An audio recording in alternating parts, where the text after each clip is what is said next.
fights this week? Oh, man, we got to have some fights.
During this really trying times as coach of the Raiders, what do you think are some of the things you're learning from these tough times that are making you a better coach going forward? Patience. Because listen, you hear from our players, we're putting in the work. I mean, they're in there doing it now in the weight room. We're doing everything, and we're grinding. And you get out there on the field, you put a game plan together, and you go out there, and you're competitive again for another half. 6-10 ball game. And then we just got to find a way in that second half, man, to get over this hurdle of not finishing games.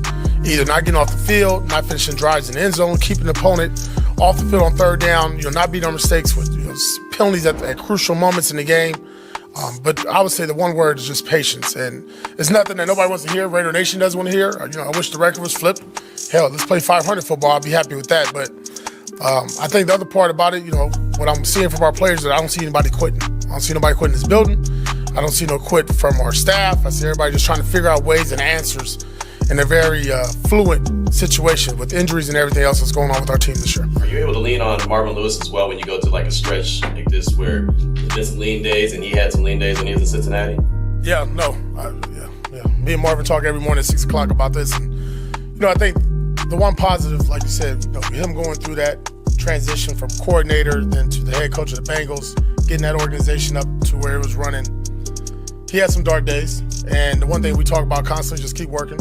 Keep delivering the message. Don't stop. Don't get discouraged. At times, you do get frustrated. Not used to losing 6 games in a row. Not used to being 2-8. That's just not a part of something I've done in my life. But we want to change that around, and all I know how to do is work, like I told the players, and keep improving, keep trying to find different ways and moving pieces around so we can just get over that hump and feel what winning feels like again, because it's been a long time. You're not an excuse maker, but do you ever just take a moment and look at your injury list and think, dear God, can I buy a break? No, this ain't a break season for me. So it's one of those ones you got to swallow and you got to take it. And, obviously we'll look back for all the reasons, right? There's been some non-contact injuries. There's been guys getting rolled up. Thinking about Cincinnati Bengals game, you get 6 guys with ankle injuries. That's kind of unheard of. Been having some bad breaks. But nobody feels sorry for us. Nobody feels sorry for me. You got to roll out there with 11 players, and that's what we're going to do come Sunday. If you can just kind of take us in, obviously disappointing loss, but with all the injuries, down your top 3 corners, you just kind of run out of steam a little bit. Is that fair? There's a lot of ego is make excuses and point to other things, but just about details, you know what I mean? So just playing for pride at this point. When you talk about playing for pride, how do you make sure the rest of the team stays motivated to come out week in and week out and still be playing hard? guys show up on Monday right after the game and work out. The whole team does. Tuesday as well. So we're showing up every single day. Guys are looking to improve. I don't think that's the issue at all. These guys are great in this locker room. You can make excuses, things like that. It's on all of us to find ways to win. So that's all we can do. And like I said, you play for pride. You know what I mean? There's still a lot of football left, a lot to play for in a lot of ways. So yeah, just got to keep showing up. What is up, Raider Nation? 6 losses in a row. And as you heard right there from Maxx Crosby, we're right now basically playing for pride. And that's what we're doing. We are creating content for pride. We don't miss a day. We don't miss a day. You don't want to change our platform and go a different direction with it? Say it again. A different direction? Well, I don't know. What do we have? We can talk about the weather. We can talk about current events, or we can talk about politics. Nah, let's not go there. Let's not go there. Let's not go there. Well, welcome everybody to the show. This is the Cage Match, episode 70, where even though, in the words of Herm Edwards, you play to win the game, you have to try to find some kind of silver linings, because unless you want to listen to everybody else just bitch and moan about how we suck. I mean, there's a whole bunch of shows like that do that, and there's one gonna about to come up in an hour or two. So, but we're just trying to find something somehow, because if you're a Raider fan, you're still watching the games. Even if you want to tank, you're still watching the games to see if the pieces around you or on the team around whoever's going to be quarterbacking is good enough. If you're going to want the team to tank, stop getting pissed off when they lose. I mean, if you want them to tank, don't let your attitude stink. All right, so all right. Oh wait, sorry, I was clicking. All right. Happy Wednesday from Jessica, my girlfriend right there. She just gave me a drink too. See, that's how we're like Bob Uecker, okay, on Major League. All right, guys, we got the Raiders, and hey, just take over. I'm in the bag. So we're just trying to do what we can do to give some kind of something to look forward to in these games. But anyways, we try to give people something to look forward to during waiting for the games, because at least we can be exciting. Yeah. Our back and forth. You can bring a certain somebody on here, really getting me riled up. I don't know, Anna, where's your drink? I had to go get my own. She didn't bring me a drink. The drinking game is Raiders, so it's not tank unless you're talking about the drunk tank. All right, so Asylum, how you doing, Mr. Jim Otto? Been on every single episode ever made by the Cage Match show. And also Anna, every episode in the comments of the Cage Match show. How you doing, Asylum? How's it going? I'm going. I just gotta say, Jim Otto, I'm coming for you. I'm coming for you. Coming for the streak. I got a long way to go, though. I got a long way to go. 70's only 70. Well, before we have to go through. I'm sorry. I was just going to say, right now it feels like, how we go with our subscriptions, subscribers and everything. We try to hit a certain number, and then we try to just have it keep going. I got to hit that 100 first. We go for a benchmark, and then we try to go for personal record. All right, today, talk about Brock Bowers. I guess you can say the state of the Raiders, or what, and what happened on that flag, where then they turn around and threw another flag to cancel out the first flag, and all that. All right, so before we do all that, let's go into our favorite segment. On that first flag, so they tried to make up for it before even a play happened. Flag on flag on flag. Before we do anything, yeah, I know you got the referee ready for something, but right here. Oh yeah, John Hussey, that's you. But before we get into that, let's go into our favorite segment, what we do every day or every show, our shameless plug. Here we go. All right, everybody, go to the YouTube channel, The Cage Match Show. Like, share, subscribe, give a thumbs up. While you're at it, hit that bell. That way you know anytime Raider content gets dropped on this channel. If Roger Goodell isn't tired of us yet and keeps wanting to fuck with us, then you know, you can catch us for the brief moments that he does do that on Facebook at the Oakland Raiders Savage page or my page, Asylum. And then go back to YouTube when we come back on. We'll always let you know when we come back on. And after the show, go ahead and go to WGG, check out their products. We're going to get Alicia on here one day to tell us what she thinks of it. Make an order. When you're ready to check out, put Cage Match, one word, in the discount code to get 10% off your entire order. And like we always say, it's been 6 weeks plus the bye 7 weeks. But when you think of wins, you think of dubs. When you think of dubs, think of Dubby. Get that energy like this team is trying to hold on for dear life, playing with pride. Get that energy like Maxx Crosby. Even though they all look deflated after that game. They didn't quit, though. They're getting tired, you know. But getting tired of losing. They're getting tired of losing. So W, you know. It's like in space. It's like in Space Jam. It's like in Space Jam when they had that special juice, Michael Jordan's special water. They need to get some W so they can turn it around and get some wins. You know, even though some people don't want them to get wins, but it is what it is. But go there, Cage Match, one word, CAGEMATCH, 10% off your whole order. You go there and help us out because we get a portion of that, and to help with the show because we try to do new things and come up with new ideas. And if you like it, go to W. You know, help us out there, or like, share, and subscribe on the last graphic. And also shouts out to the Compa Fabian.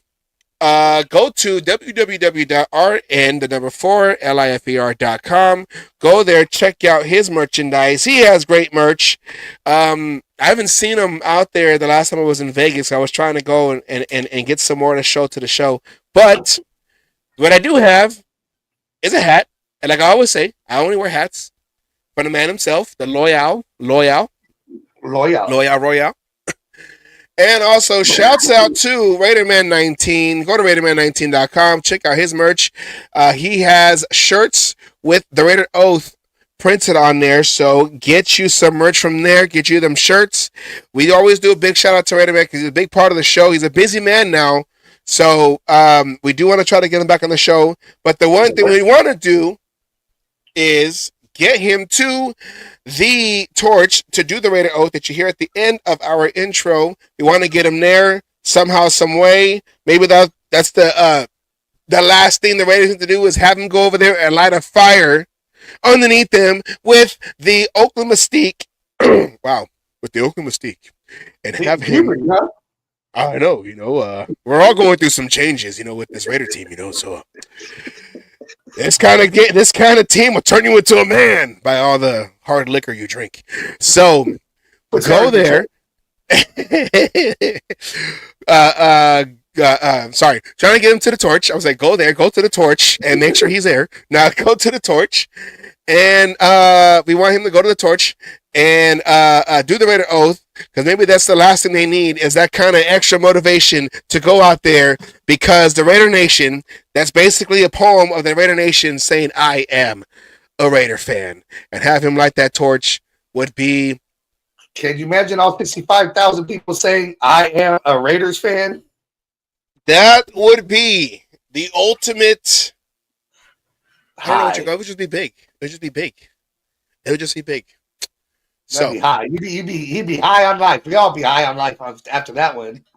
And we only have a few home games left. We got the Denver coming up, and then we have the Falcons on Monday. That's a Monday night game. You have Falcons on Monday night, and then you have the Jaguars, and then you have whenever the Chargers, whenever game that is, it's a home game.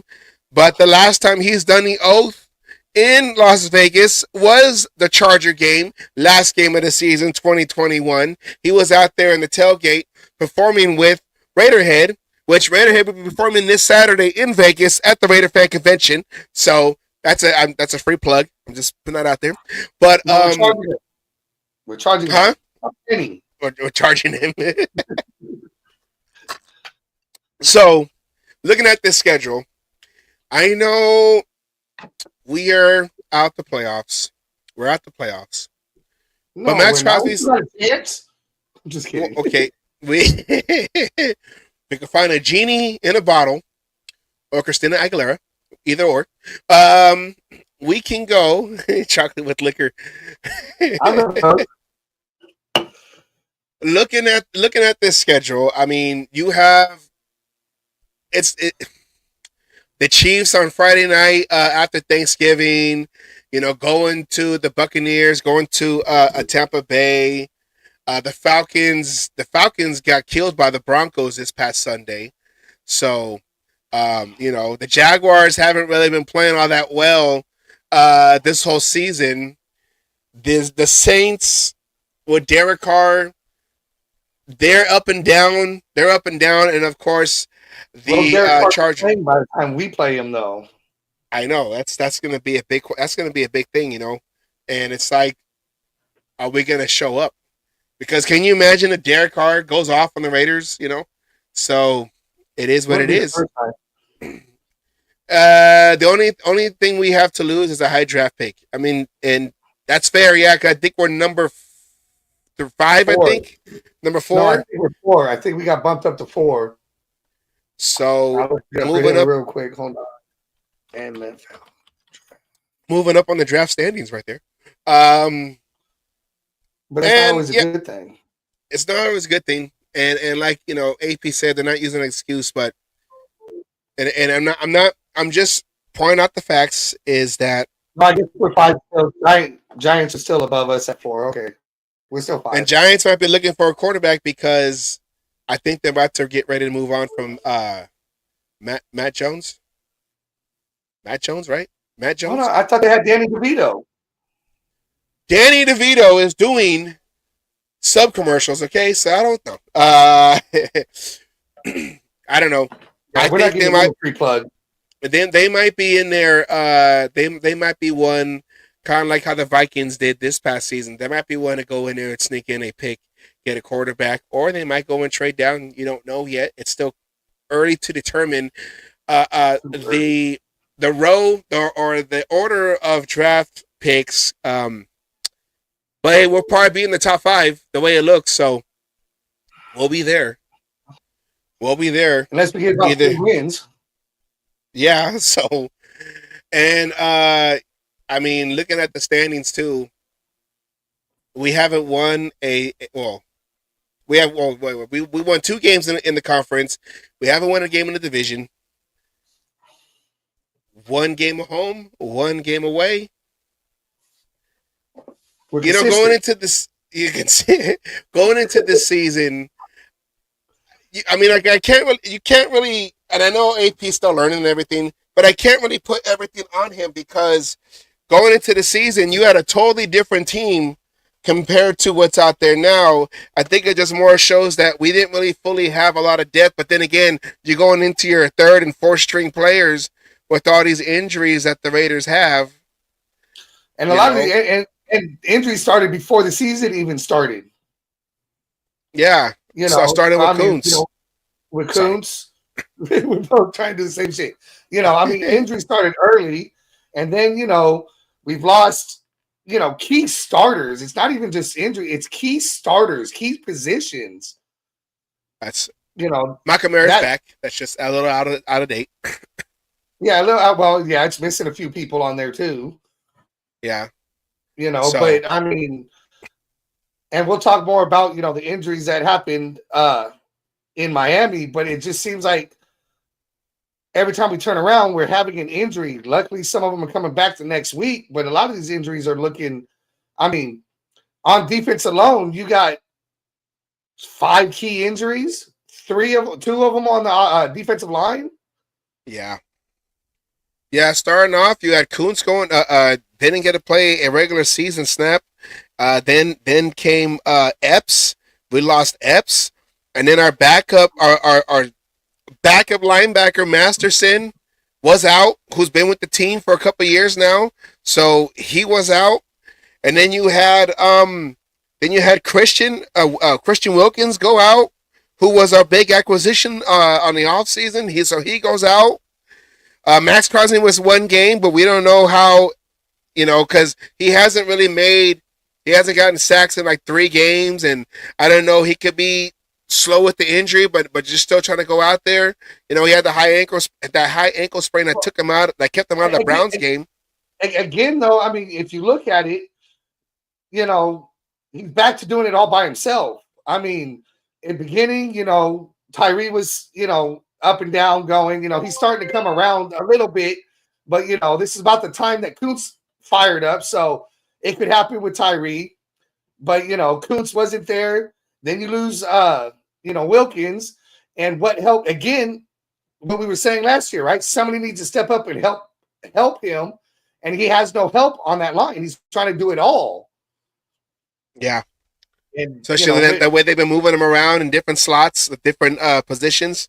So so the defense has been the one side that's been hit the most with the injuries, and these are like key guys and star guys. Like the with the defensive backfield, I mean, just this game alone, they lost Jack Jones. They first lost Bennett within the first couple plays.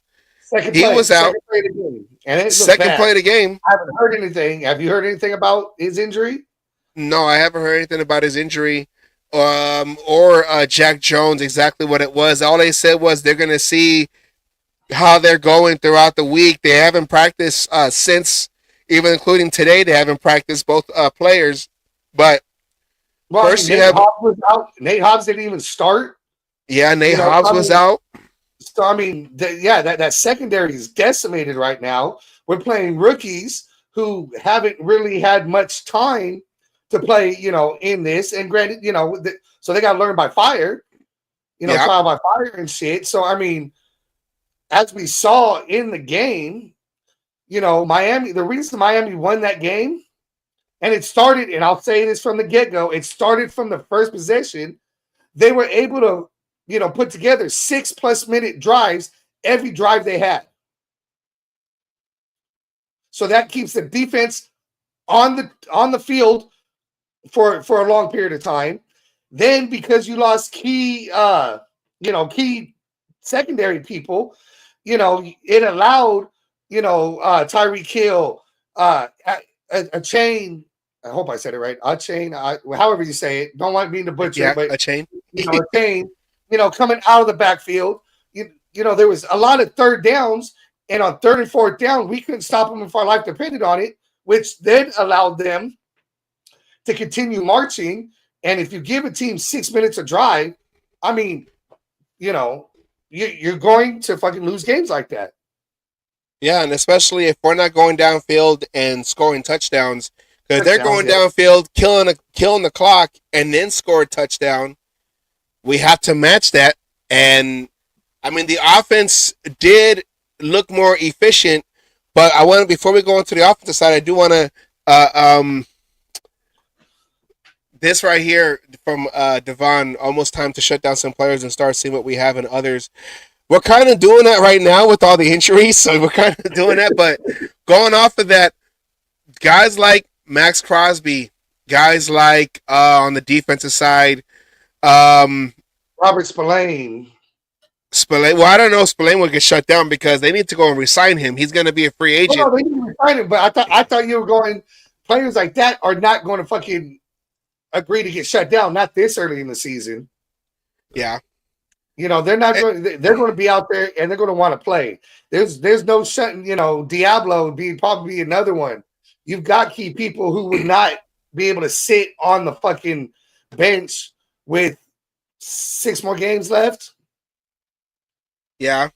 And just sit there and watch and let other, get going. Well, seven more games. 7 more games. Okay, 7, 6, 7. It all runs together lately. I mean, they're just not going to do it. And then again, you don't want them to get hurt. And to me, I'm surprised Spillane has not been his contract has not been extended already. The more he plays, the more he keeps racking everything up, the more expensive he's going to be. Yeah, and I think Spillane has done enough to earn that contract extension. Guys like Kuntz, I know he's a free agent after this year. He hasn't even got a chance to build off of what he did last year. I think he should at least get a 1 year extension approved to earn more. When he comes back. But this defense on the secondary,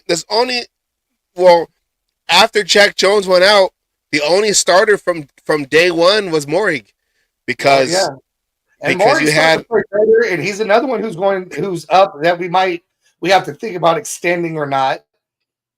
yeah, and So I mean that's just going to show that the defense that was looking good towards the end of last year when AP took over, they're down to, if you go from the starters from week 1 to now, you have Morig, you have Crosby, and Spillane. Diablo has been in and out of the lineup. He's been injured, and then too, so he's still considered a starter. And then like Jenkins and Butler. Butler, yeah. I kept wanting to say Adams, but it's Butler, yeah. So that's about it. I mean, that's 5, 6. That's half your defense. Well, half your defense that survived these. He's just been. And you froze. He's starting to come around, and you're starting to see more out of him. He's been better, in the run, and right now, I mean, he was the only one to get. Not the only one. He had a strip sack on Tua. He was the only one to sack Mahomes. So he's starting to get there, and you're starting to see more. Again, I consider this one his rookie year. And just like everyone was calling for Kuntz's head this time last year, and then this is where Kuntz took off. And, all of a sudden now everybody wants to resign him. So let's hope that Wilson can do the same thing. And, then we could, a Kuntz, Wilson, Wilkins, and Crosby front line would be a damn good fucking defensive front line. Yeah, when they went all back and healthy. Assuming Wilson can, step it up and get to where we believe he can be, and Kuntz is able to repeat the end, the second half of last year. Yeah, start off where he left off. Been good. Chase Young's been good, even though he had that damn penalty, damn holding penalty that was uncalled for on what was it, 3rd and 20? Yeah. I mean, we have some players that are great, backup pieces, or what'd you call them? God damn it! Now I'm forgetting words. Can't talk. Oh, reserves. Well, reserve, backups, depth pieces. Depth, yeah.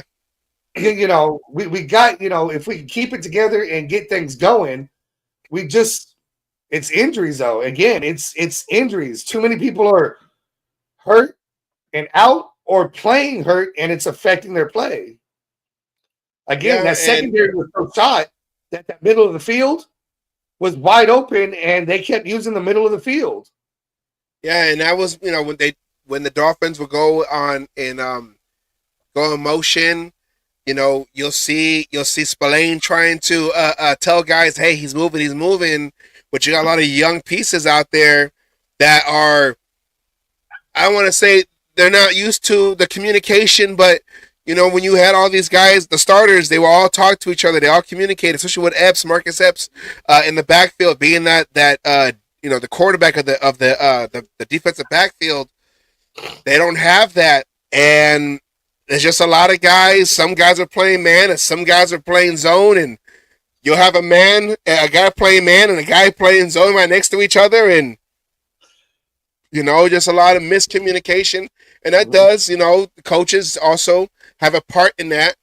But you have it's a lot of young guys, and this could help out for them in the future going into next year because they're getting that experience, trial by fire. But us Raider fans, we're tired of, wait till next year, wait till next year, wait till next year, wait till next year.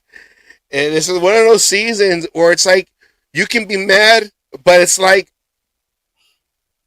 there's reasons why. Do we blame it on bad luck? Do we blame it on we just didn't have depth pieces? Like what exactly? I know people are gonna blame it on coaching.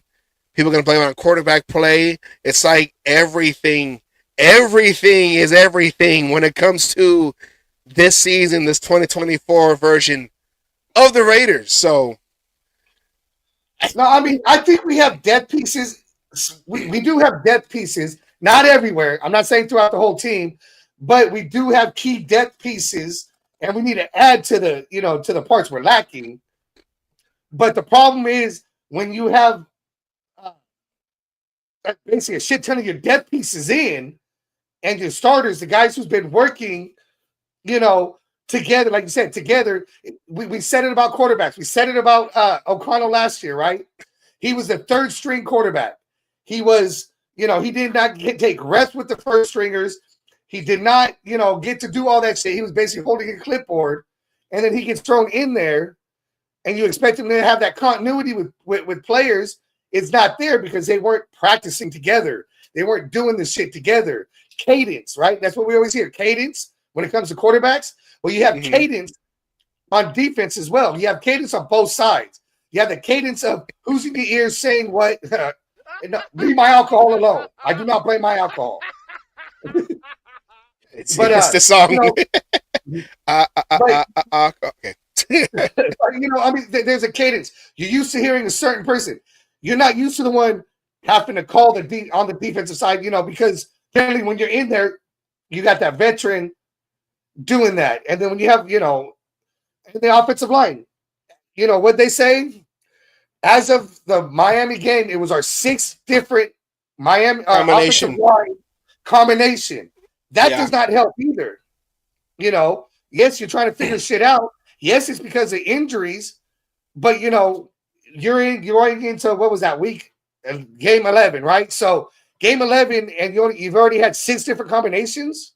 Yeah. And I'm not blaming all that on why they. Well, 6 different combinations. And now our second offensive line coach too, and our second offensive coordinator within the season too. Mm-hmm.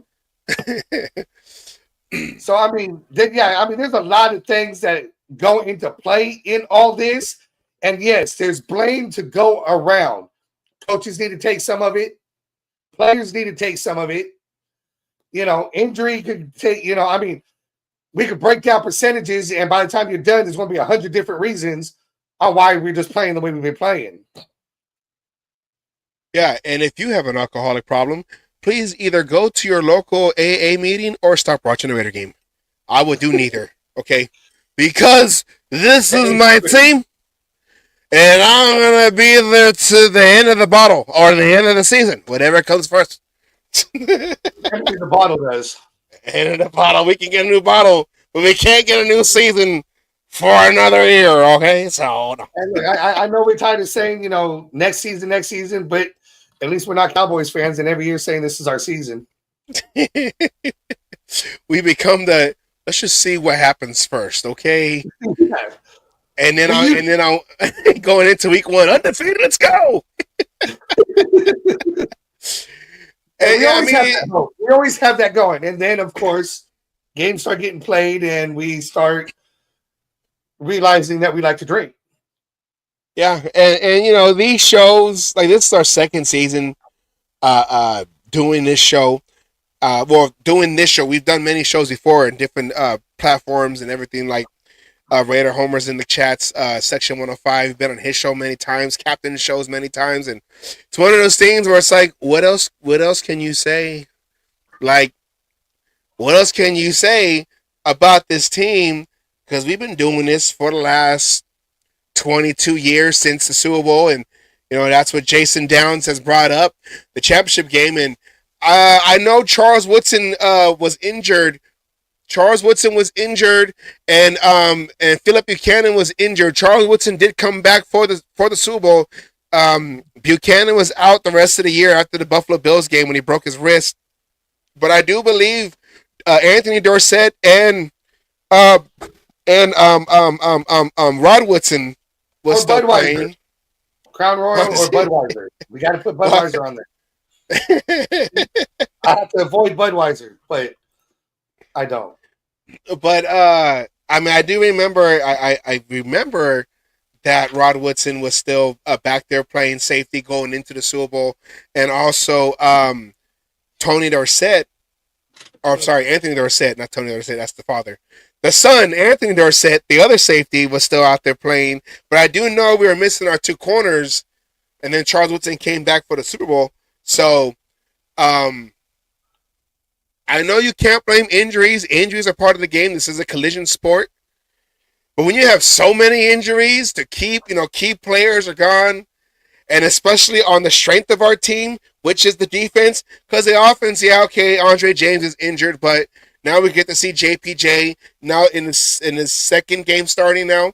This is the second game, I believe. Starting, but I think third game playing at center. Yes. After he took over for James. After he took over for James, yes.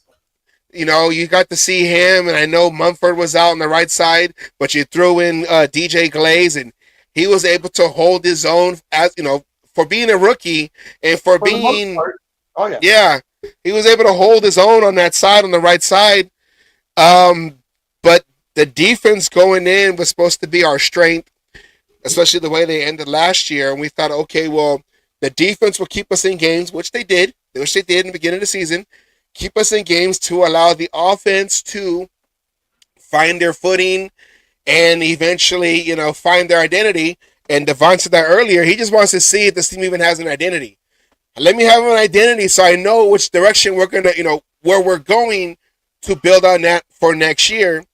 But when the strength of your team starts losing pieces from day one, and like I said, I'm not trying to make an excuse, even though it sounds like I'm making an excuse. It just puts you behind. It's a legitimate excuse, though. It's not even an excuse. It's really a fact. Yeah, it just puts you behind the eight ball going against teams, especially in your division, who thought Bo Nix was going to be what he is right now. It just could be a rookie season, and teams haven't figured him out yet. Or they said that Sean Payton allowed him to just, okay, you know what, do what you do, and then whatever. I'm not going to handcuff you anymore. And he threw like 4 or 5 touchdowns against the Falcons this past Sunday. So, and then of course you got Mahomes with the Chiefs, and then he leads all rookies with touchdowns, which is crazy because we all were like Bo Nix, whatever. But we all thought Bo Nix was going to go second round too. Yeah, and even though we didn't draft the quarterback, I mean the guy we did pick up, the guy we did draft, he had himself a game. Who we get? We got some fucking white boy that plays like, what was it, tight end? Yeah, he's all tight end. Goes by the name Brock. It's a hey Brock, hey Brock. We got Venom. So Brock, I mean, Venom. Well, I have to ask my stepson. Okay, he knows about that. Okay, I'm learning about the Marvel universe. Okay, Spider-Man and Venom and all that. Eddie Brock is Venom. Well, then we got Venom, okay? Venom's all in black. I know that for sure. So, am I playing the wrong? I'm playing with the white spider. And guess what? Wait. This is not Venom. Yeah. So, you have Brock Bowers. Sorry, I was playing the Rams game, but you have Brock Bowers. Brock Bowers has been I guess you can say, even though we didn't get a quarterback, at least we got a player that has been showing up and showing out. And this is the Raiders offense. I mean, Myers was able to get Myers was in the running game. Bowers helped open up the game for Myers. Everyone was covering Bowers, but even though Bowers was getting covered, and I'm getting that video going right now, Bowers was being covered. I mean, he was able to get 13 receptions on the offensive side. So if you look at his stats over here, Just him alone versus the Dolphins. 13 receptions. By the way, that's a rookie record for most receptions in the game. Yeah, and then they said that there it is. They said that this is a second game with 10 plus receptions. Only Jeremy Shockey has been that one to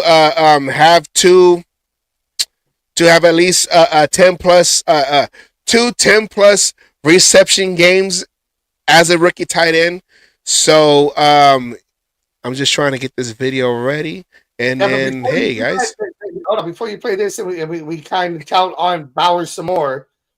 There's another stat that I guarantee most of these Raiders shows aren't going to talk about or even know, and that's Jacoby Myers has not dropped a pass all season.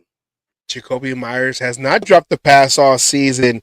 He has reeled in, REEL, like, fishing, reeled in every pass. Now, you can't say his direction. If it's touched his hands, he's caught it. Yeah. Like a wide receiver, that's the rule in the NFL. It's the receiver's fault. If it hits him in the hands and he doesn't catch it, it's the receiver's fault. Yep. That's what John Madden said. And you can't say that about Jacoby Myers. Now we go back on Brock. I just didn't want to lose that thought. Sorry. It's okay. So Brock Bowers. How many people are going to be talking about? So we need to have Brock Bowers in his game versus the Dolphins. 13 receptions off of 16 targets, 126 yards, which is also a career high, young career. So high on his young career. He finally cracked that 100 mark. He had 3 other games previously where he was like 98, 99, 97. So he was right there.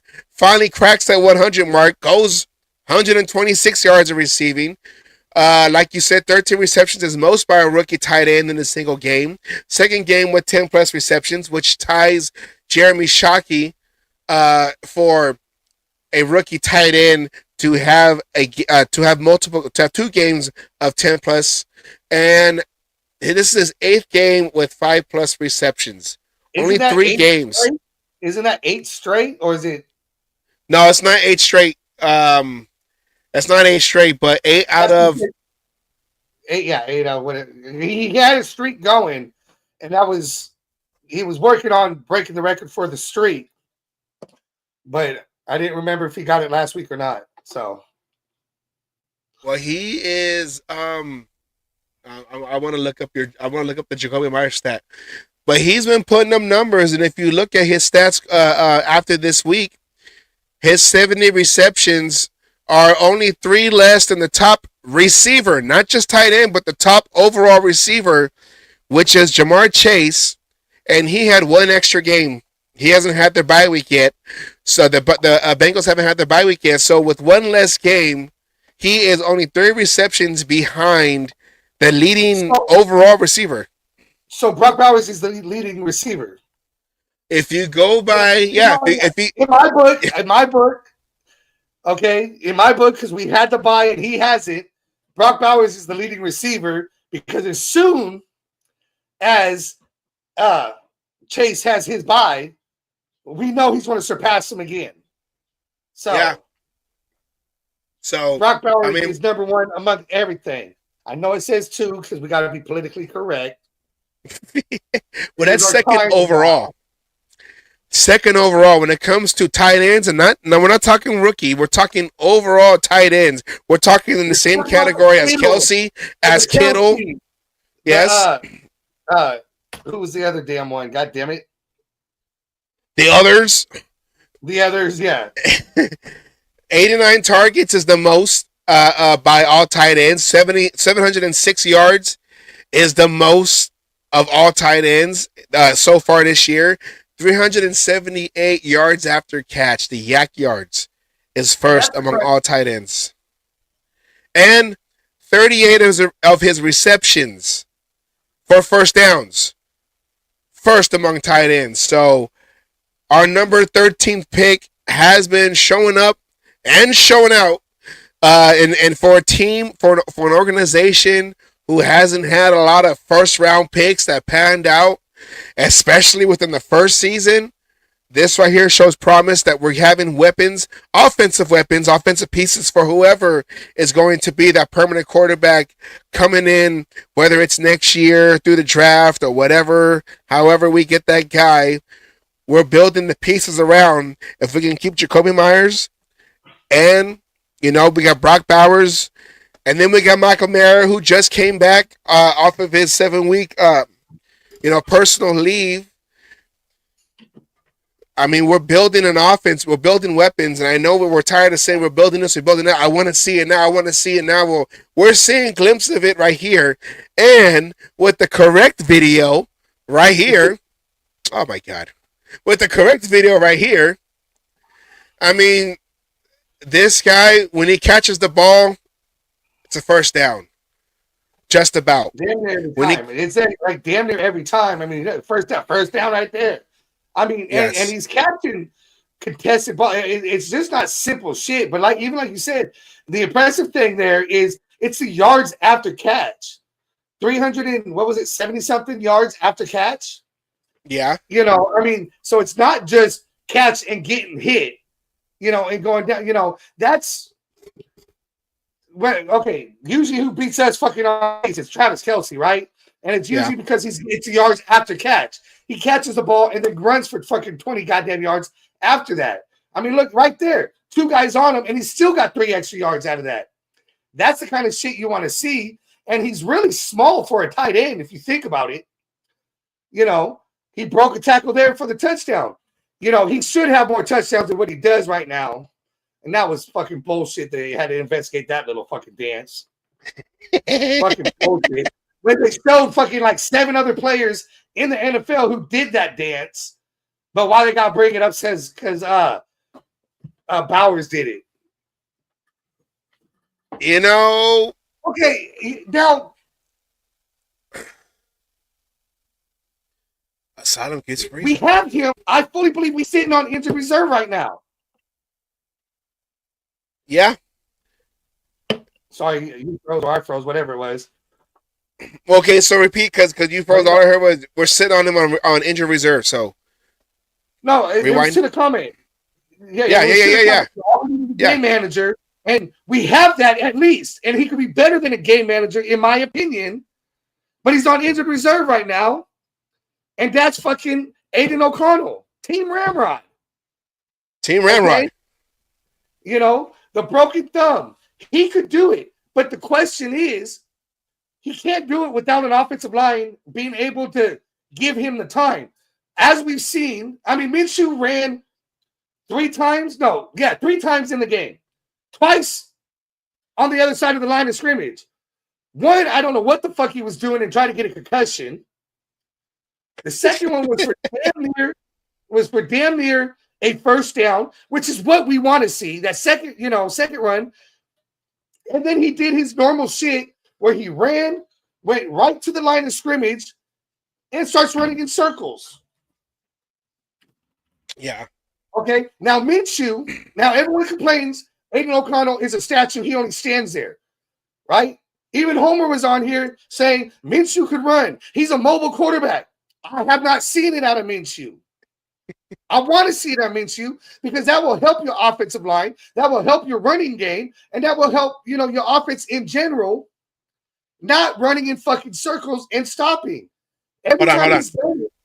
You got me going in circles. All right. Okay, sorry. Go ahead. But I think it would also help Minshew's game and confidence if he would just fucking take off. Extend the play. Use your fucking legs. That's my biggest bitch about Minshew. Right? Yeah.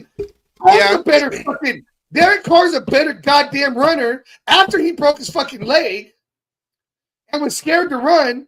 He runs better than Minshew does this year. And what's funny is, I don't know if in the last couple of weeks, I don't know if after he was benched that second time, or after he was benched for Ritter going into that last game before they went on bye. that you look in his eyes when the camera shows him, even after a good play, you can tell his confidence is gone. It's shot. It's done. He's out there. He's doing his best, but he don't have that. Don't say he don't have that swagger. He don't have that swagger. He don't have that Minshew. What they call it, the guard dog. He don't have it. He don't have it. And when you look at the stats, he's now 9 interceptions. To 8 touchdowns now. Oh, that went up a lot because it was 8. It was 4. No, it had 6 touchdowns. Yeah, so now with the 2 he did in this game, but plus with the 1 interception, he was 4 8 and 9. Is it 8 and 9 now? He had 6 before this game. Okay, then I missed a couple. Anyways, but here's the question. Okay, if he lost his confidence, was it the Raiders? Was it AP or was it Luke Getsy? Or was it his own damn play? Did he do it to himself? Well, I mean, and that's what I kept saying when Getsy was still here, is that the offense, like the play calls that Getsy would call, it didn't make any sense. And as he's seen with this offense going in, we didn't score as much or whatever. We didn't have the ball as much either because the Dolphins were just killing the clock. So we only had not that many possessions, and I could go into that. 6 possessions. If we go into that, I mean, we had total plays 64. Well, I don't have the possessions, but but I mean, but go off the total. Well, no, it's about equal total plays back and forth. But it felt like it was 1 possession a quarter. Yeah. And then of course, the Dolphins, they were using a lot of short passes, but they also had a running game, and that's what Devon had said earlier. If we had a running game, because that also controls the line of scrimmage, that also controls the clock, and that's what the Dolphins had. Now we were able to sustain long drives. We weren't able to capitalize on a couple drives, into touchdowns, not just field goals, but. Well, and we had 1 3 and out that I can recall early in the game. And then we had the interception on the first play. Yeah. But see, I just think with Getsy and the plays he would call and the wrong personnel for the plays that he tried to call, he wasn't going by, okay, the pass is the only thing working. Let's just keep dinking and dunking or whatever. They did more of that in this game. If you go back to the stats over here, we had 268 passing yards because the running game, 60 yards. It wasn't quite working. Yeah, but look, I mean, the Dolphins only had 82 rushing yards. Well, because we also had no secondary. So it's easy for them to do all that, and, the dink and dunk, and then they did get a lot of chunk yards on that long tight end touchdown towards the end that basically ended the game for us. So, the offense is still it's. I mean, we wasn't expecting miracles. That's what we tried to say last week. Is that we just want to see a more controlled, a more sustained, when it comes to. Yeah, not just we go in there 3 and out. Okay, another off. The defense has to come back out. No rest or nothing. So they were able to maintain and sustain. So we're blaming Getsy for Minshew's confidence. We're blaming Getsy for the whole. This is basically a new philosophy right now. We're blaming Getsy for the first 8-9 games. Because of the way he was play calling, the personnel he was using on certain plays that didn't make sense. You're not supposed to have Zamir White trying to run a lateral and coming around the corner when he's a power back. Now, I'm not saying that a running back, if you gotta do what you gotta do, whatever, but that's not his strength. Getsy was not using the players to their strength. Now, that was the only turnover in this game. And I know, Minshew threw another interception, but even the broadcast team said, well, It could have been just Myers was going right, and Minshew was throwing towards the left, thinking because of that DB that was in front of him, he was going to adjust inside. Myers was going to adjust inside and not go towards the sideline. So that was just probably they were on the same page reading that defender. So I'm not going to, even though it's on Minshew, I'm not going to be like, what kind of throw is that? Because the receiver went one way, and so that could have just been they were on the same page reading. But Minshew looked a little bit more like he knew to throw the ball away when there was nothing there. He knew that, okay, you know what? I got to take this sack because I'm still here and we're trying to run the clock out or whatever they were doing, you know. So I think that was at the end of towards the end of the first half. So he was just he was in more control. Like he kind of understand what he was supposed to do. As with Getsy, it just seemed like nobody knew what they were supposed to do. There wasn't too many offensive linemen that were falling over each other. Now the running game still didn't produce. It didn't look good at all still. But maybe that'll take more of an adjustment going in. Now they see, okay, this went wrong, you know, the way we're calling, okay, now they make adjustments or whatever. I mean, but the offense, it seemed like the play calling was a little bit more better. They were able to sustain drives. They let Minshew throw more, where Minshew was able to find, you know, a little windows and making completions with Myers, with Bowers, 13 catches. So, I mean, it just shows right there that the offense looked better. A lot of folks said the offense looked better. Though the scoring wasn't quite there, they were moving down the field and it looked a little bit more efficient compared to Keystone Cops over here when Getsy was calling plays and they're all running into each other, you know, and then so Minshew has to break out of this funk. We got a new offensive coordinator. He's going to play this game coming up against the Broncos, you know, and I know that's a probably, you know, back of his mind. What was that, Surtain, who took that ball back 100 yards? Yeah. Surtain, you know, I know it's probably in the back of his mind too. But, hey, you now played a game under Younger Turner, under Scott Turner, and you've seen how he calls plays. So maybe everyone's going to start being on the same page and not trying to figure out why are we running this play. It doesn't make sense. I think that's what it more was that why are we running this play? The one thing I don't like still is shotgun at the goal line. I don't like shotgun at the goal line if we're going to run the ball. Just go power I and just push the pile forward. Push the line forward. If we only need 1 or 2 yards, just go power, straight power, and get in the end zone. Stop unless you're gonna go and do some kind of end around or play action end around, and Minshew runs it himself around the side. Stop with the shotgun when you need only 2 yards from the line of scrimmage to score, and now you're starting at like 7 yards behind the line of scrimmage because you're 5 yards, 5 or 3 to 5 yards behind the line of scrimmage with that shotgun. So stop giving them yards. Stop giving the defense more yards to defend. You know, just that is push forward. Throws behind the line of scrimmage. Yeah, and the ones we did do actually fucking worked. Yeah, I think we only did like 2 in the game. It wasn't like fucking 1 every damn, possession or 5 every possession. We didn't see a lot of behind the line of scrimmage throws and then go.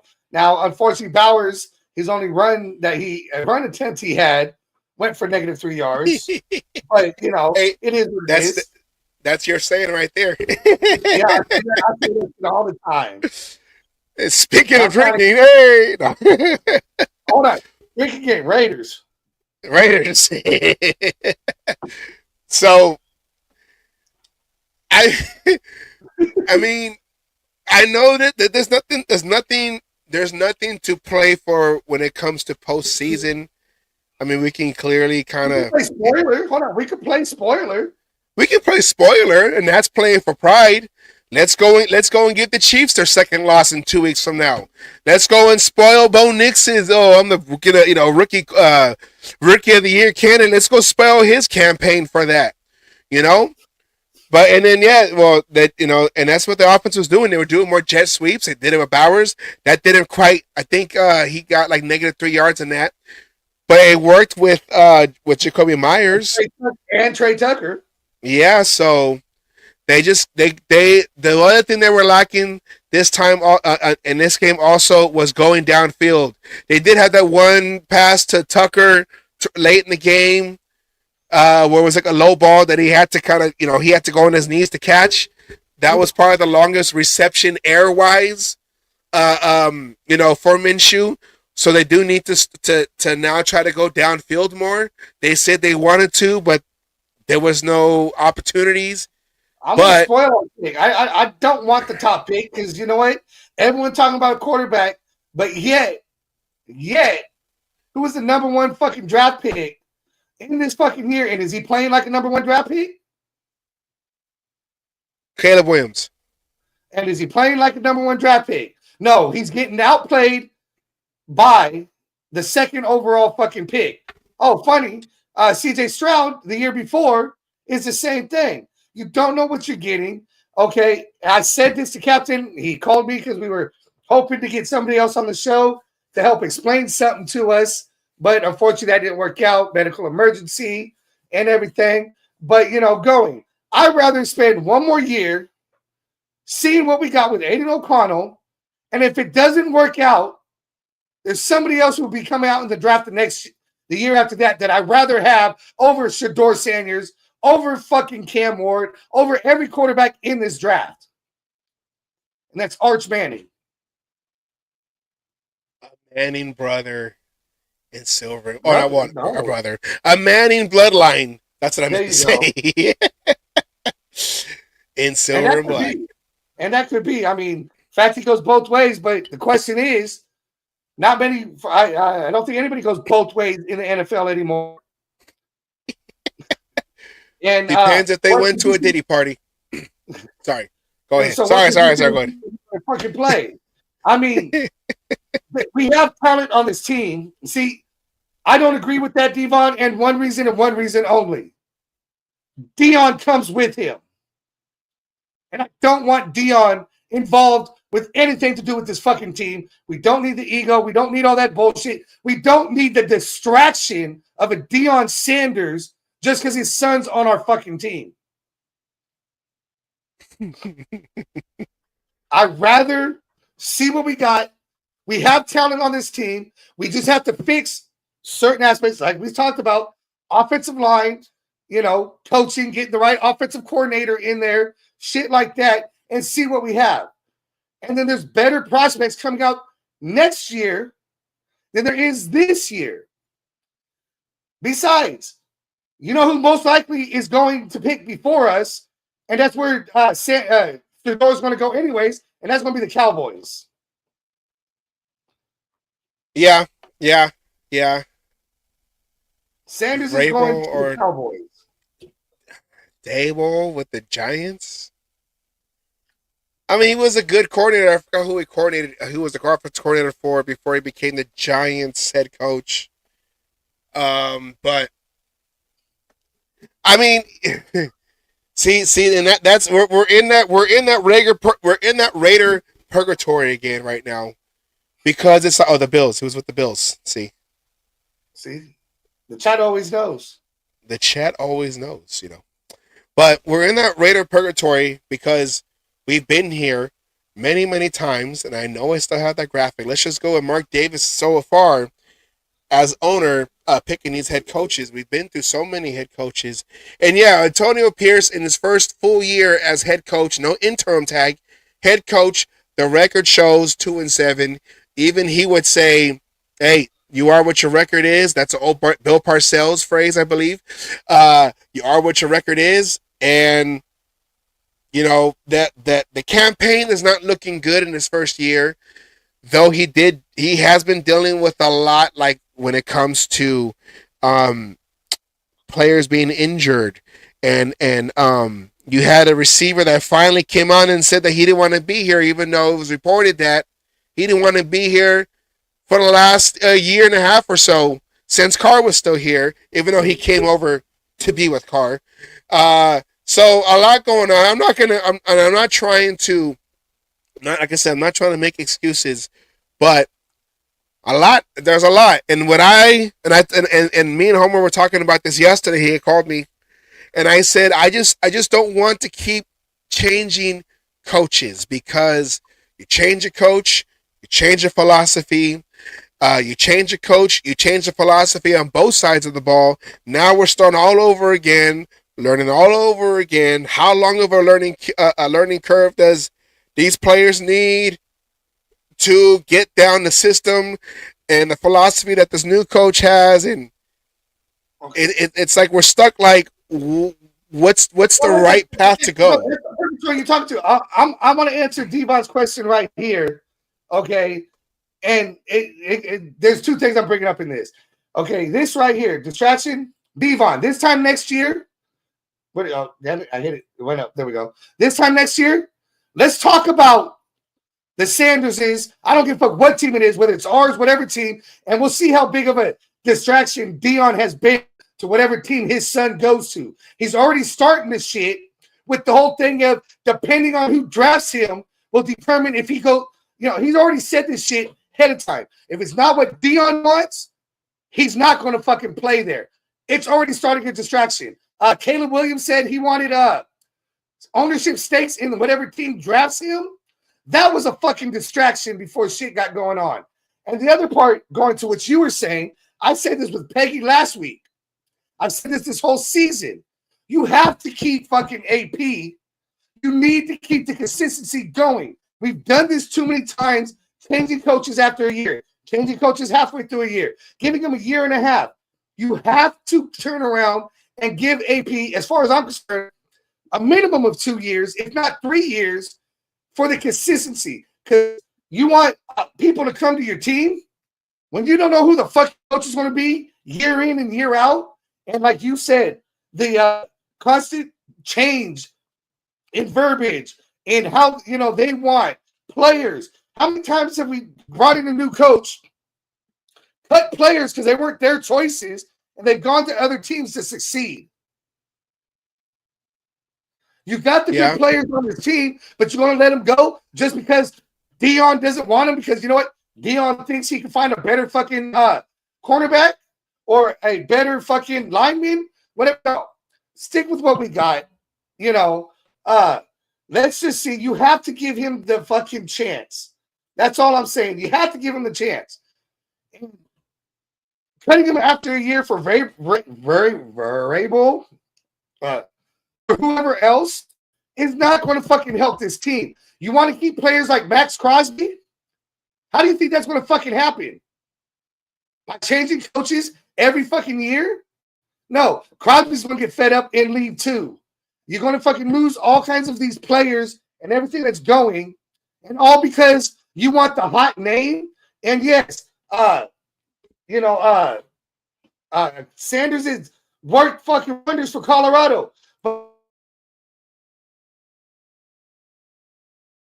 fucking players out of the portal. He can't bring in the players on his own.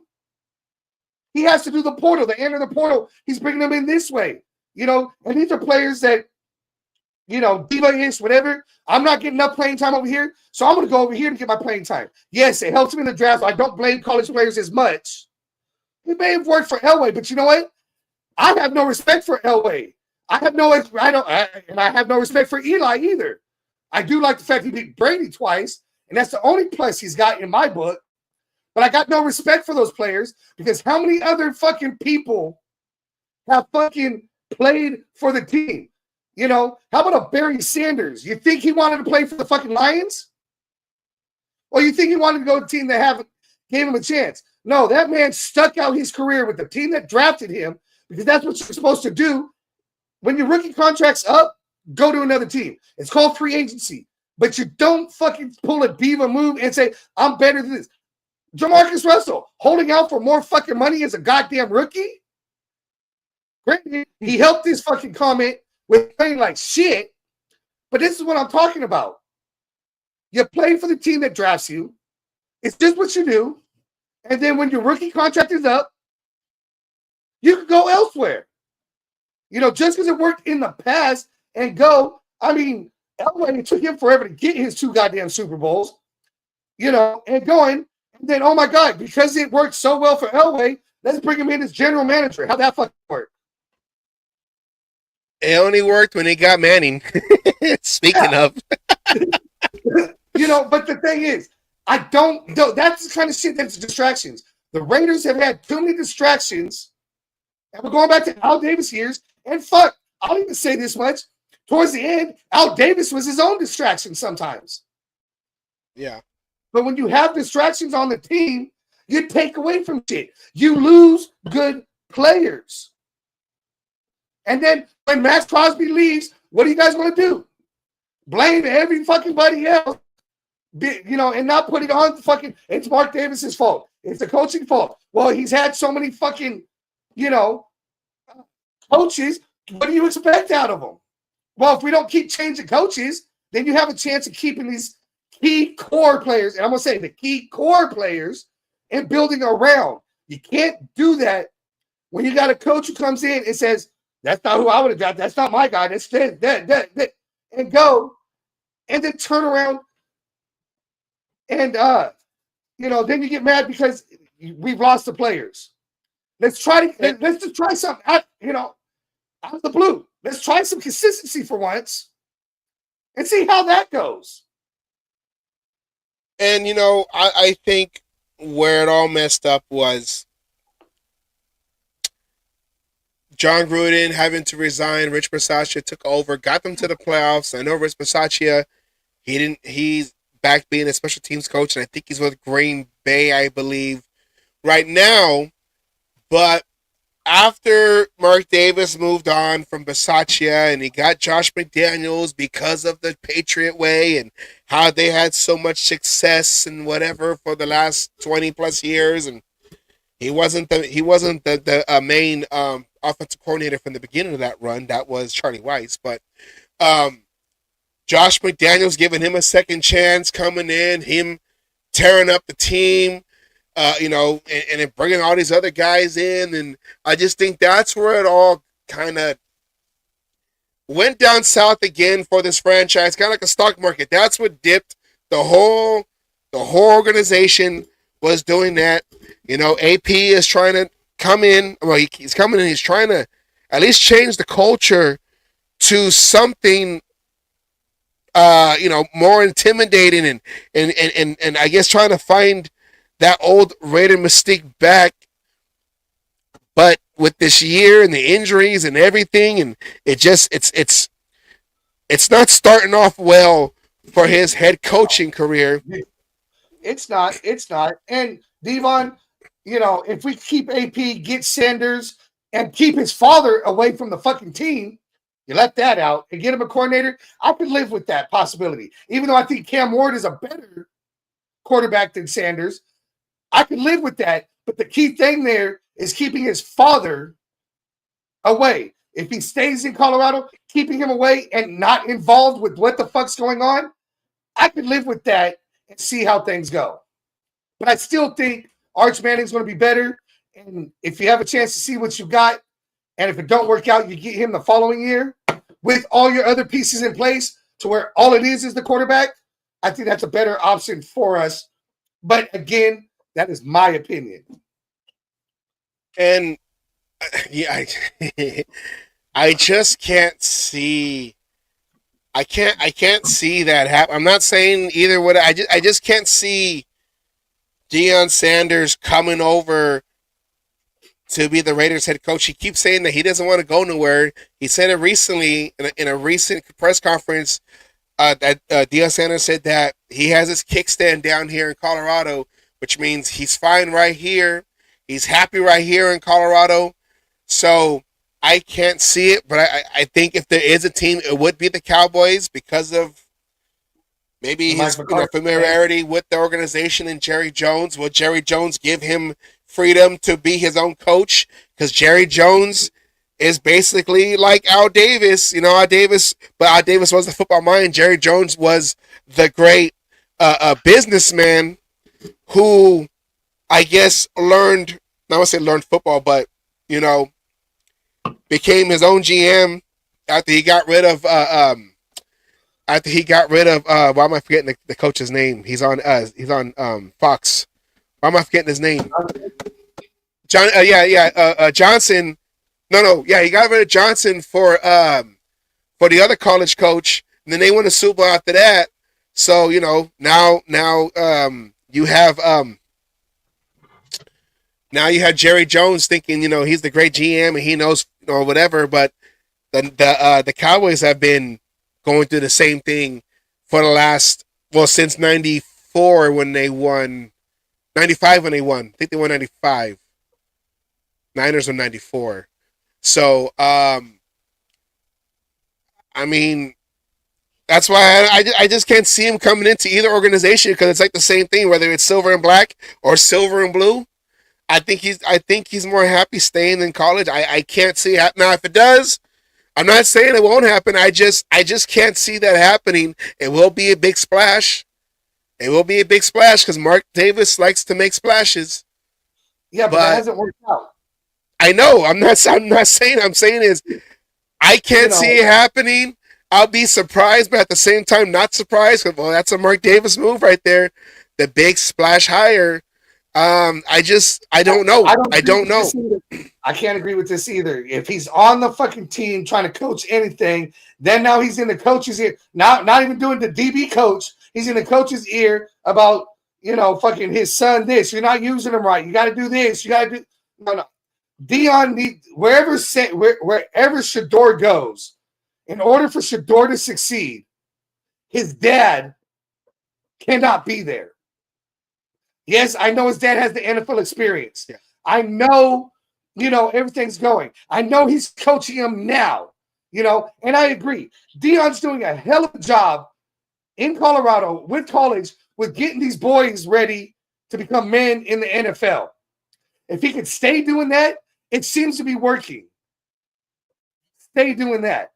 But I just don't see it. He's already getting involved. He already said when it comes to Travis Hunter and Shador, he's going to be involved in the draft.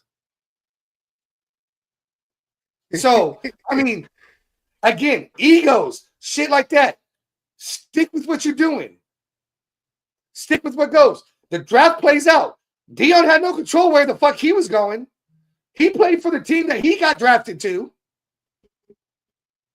Let your son and these other players learn their lumps. Let them go. Because sometimes playing for a bad team, who they got drafted for, turns these players into a better player because they take the lumps. They get to learn the NFL. They get to learn what it takes. And then when it's time to go to a different team, they get to shine and become fucking great players. I'm not saying Shador can't be great, but let the man learn lessons on his own. Parents who baby their fucking kids and do all this shit, kids end up having problems. It's the kids that got to learn lessons the hard way. You let your kid fall off their bike, right? Get that straight knee. They learn how to ride the bike that way. You let them climb shit and fall down. You don't sit there and put bubble wrap around them and try to guide everything because they got to learn some of these lessons the hard way. And it's the same thing in the NFL. Maxx Crosby played for a bad Raiders team. His first year. We were trying to get going. But he learned his lumps. He learned what it took to be, what it's going to take to become great. And now is one of the fucking, if not the best defensive end in the fucking game. And I agree with Anna. We don't need Sanders. But again, I'm not in charge of any football team. There's 32 of them. All I do is do a podcast and give my opinion on shit. And I have been wrong on shit. But I've also been right on shit. And in this particular case, I think Dion is just a little too hands-on with his kid right now. And I can understand it. There's a way you can help guide your kid with the NFL. And I mean, I think Billy's supposed to say, you don't think Dion knows how to navigate the NFL? Look how he manipulated his career. It's a different NFL, though. It's a different NFL. It's not the same NFL. And yeah, he may know how to navigate and go, but did he have help or did he learn it? He could help by sitting at home.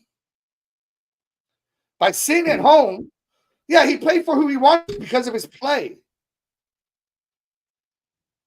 Okay? He was drafted by the Niners, right? Dion? Yeah. No, Atlanta. Atlanta. My bad. That's right. With Glanville. Yeah. I believe, yeah. But Jerry the thing Glanville, is, yeah. he played on a bad team.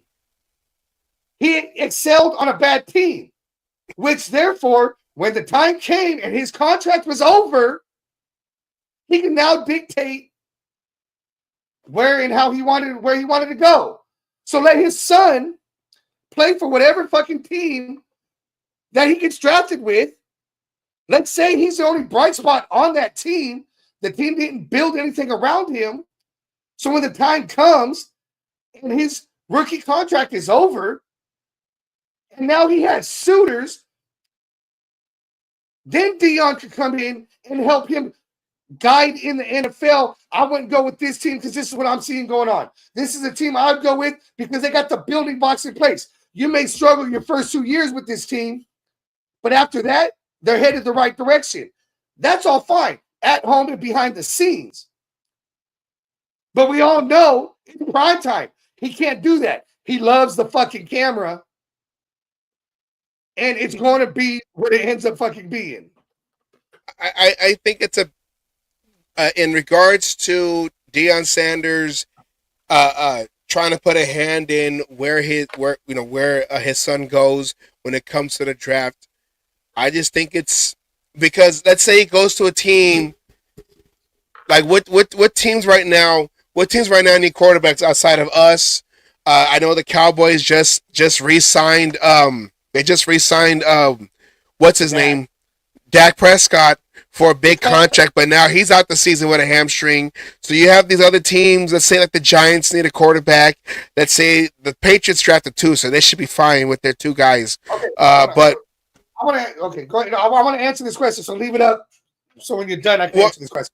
Well, I was just going to say that if you because even when Eli Manning when he went to the Giants, now that made the pressure higher for him to succeed. And yeah, he did win 2 Super Bowls, and he beat both Super Bowls. He beat the greatest quarterback during that era, which winning wise, which is Tom Brady. But even the Giants fans were up and down on Eli because he wasn't as consistent as Peyton was as they were playing during the same time. So I just think that might hurt Shedeur Sanders. We don't want him to get drafted by the Giants. I want him to go to this team. And then now, okay, well, you want to come to us? Well, we're happy, yeah. Now let's see what you got. Is the patience going to be there for him, whether he was drafted there, off the draft or traded there from draft day, moved there because the original team didn't want him? So, I mean, it's all up in the air. It's all up in the air. Go ahead. Sorry. Yeah. Okay. Yeah, I didn't want to interrupt you. I didn't go. So, but to answer this, yeah, a lot of bad organizations have ruined their young QBs. But why did they ruin their young QBs? Was this because the answer? You can answer. I'm sure you know. I was going to say they didn't build around that quarterback and changing of coaches, changing of offensive coordinators. So the continuity, and the consistency of the philosophy wasn't there. That's part of it. And the other part of it is they threw him in too early. Quarterbacks don't sit and fucking learn the game anymore. They get thrown in. We can use CJ Stroud right now, right? I'm going to say the same thing with Jaden Daniels next year. They started off great. But because you throw them in too early, they don't get to learn it. And CJ Stroud been playing this same level he did last year? No, he hasn't. Do you expect Jaden Daniels to play the level as he is this year? I don't. A lot of these quarterbacks, Bo Nix, there's a chance that, all these quarterbacks that are showing success their very first year, quarterbacks used to sit for a minimum of a year before going in. They learned the game first because there is a difference. And I guarantee every fucking player in the NFL, I don't give a fuck, the greatest to the lowliest have all said there is a difference between college and the professionals. And the quarterbacks who have sat, turn around and got to fucking learn the game. Yeah, they may come in and lose, but they got to sit behind and learn the game first. And these young quarterbacks, I mean, Joe Burrow, Josh Allen, all start off hot, but now they all struggle on shit.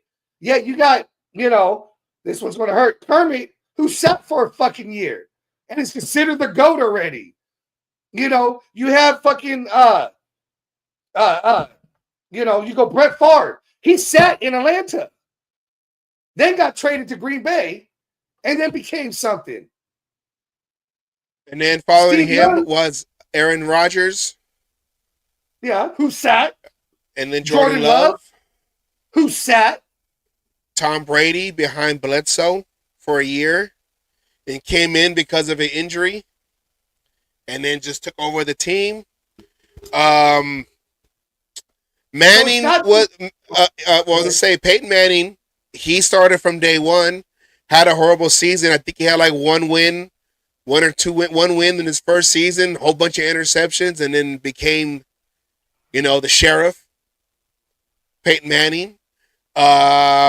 Guys like, Joe Burrow was a day one star, from day one drafted starter. He has been, he's had injuries the last couple of seasons, which made his game seem inconsistent because of those injuries, especially in the lower extremities. I think he had like an Achilles or something last year. Last year was his thumb. It was his thumb? He hurt his thumb? hand or whatever, and he couldn't grip the ball. Okay. No, there was another one he had like down like in his leg or something. It was another injury he had that he was making either it made him in and out or he was started the season late or something.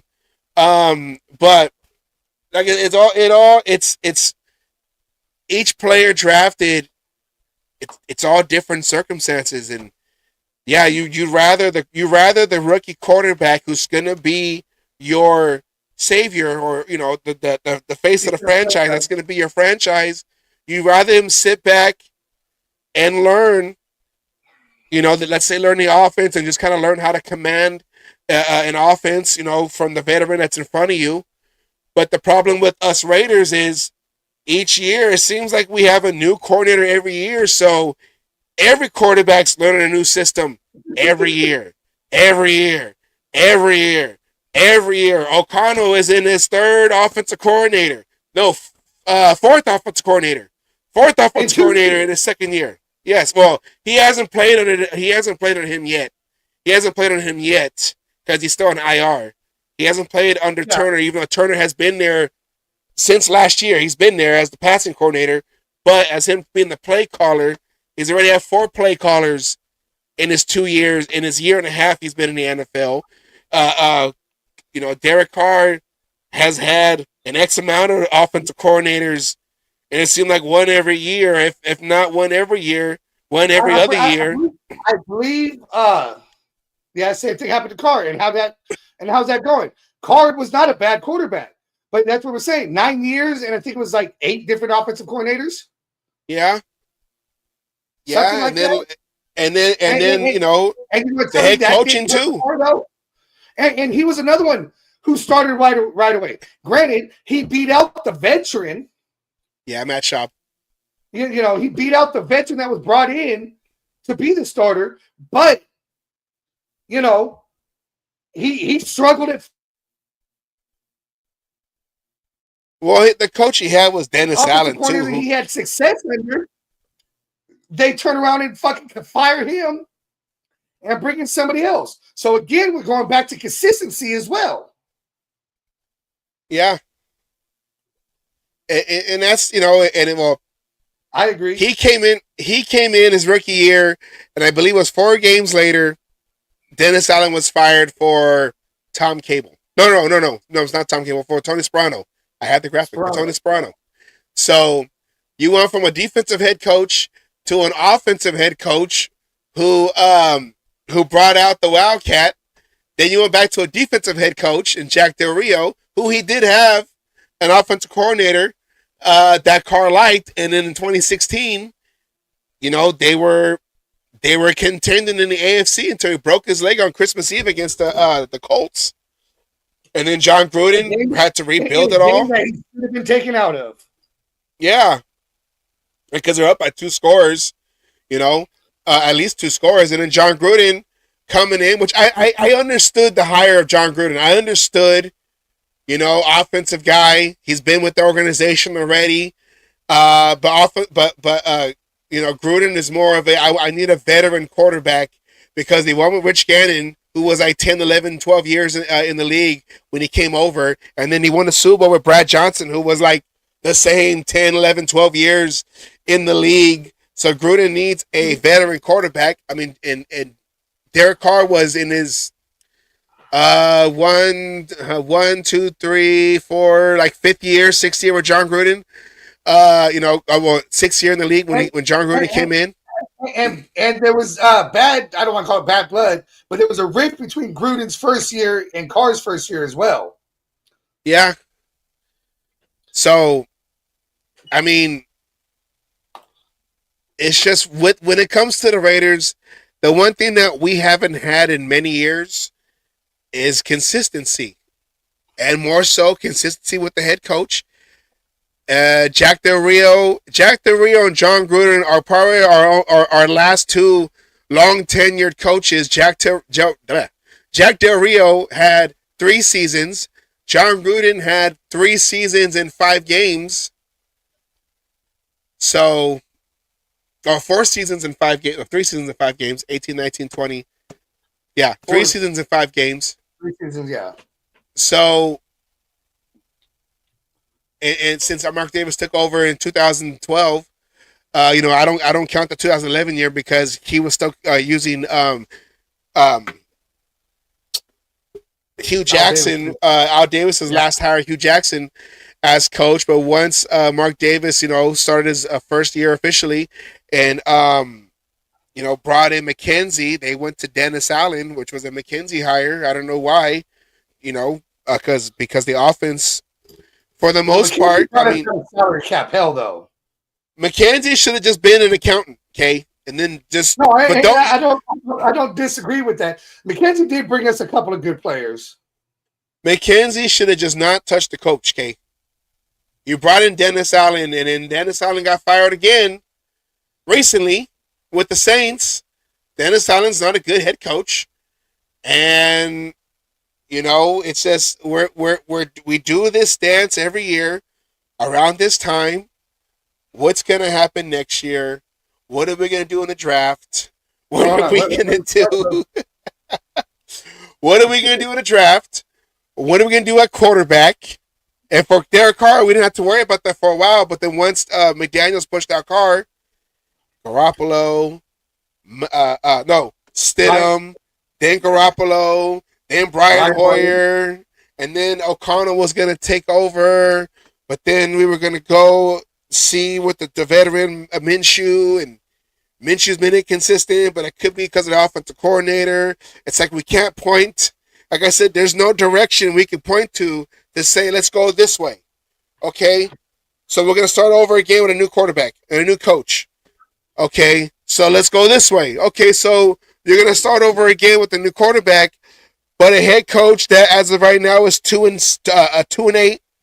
So it's like we don't know where to go. We're in the dark again. We're in Raider fan purgatory. Welcome back, everybody.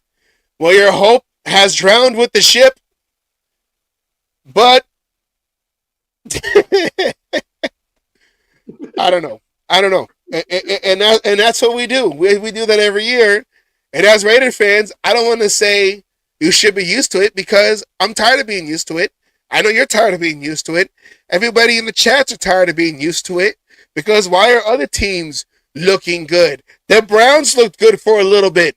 Not this year, but they looked good for a little bit. You know, the Bengals just went to the Super Bowl a couple years ago, and almost pulled that off and won that Super Bowl in LA versus the Rams. The Rams went to the Super Bowl and won a Super Bowl. The Detroit Lions are one of the hardest teams. I think they're the number one seed in the NFC right now. And we know the Lions have long-standing, losers in the NFC, especially in division with, I believe in the same division with the Bears and the Packers. So, I mean, it's like, what do you do? What do you do? The knock on AP is his NFL coaching experience, because the coach for the Lions, he started off, Dan Campbell. He started off 3-13, and look where that team is at now. Speaking of the Lions, look where they're at now. Now they do have Jared Goff, who in a trade, basically quarterback swap with the Rams. So they got Jared Goff. It's helped both teams. Both quarterbacks were floundering, and they just happened to go to the right coaches. One's already won a Super Bowl, and the other one win his first Super Bowl. Yeah. And then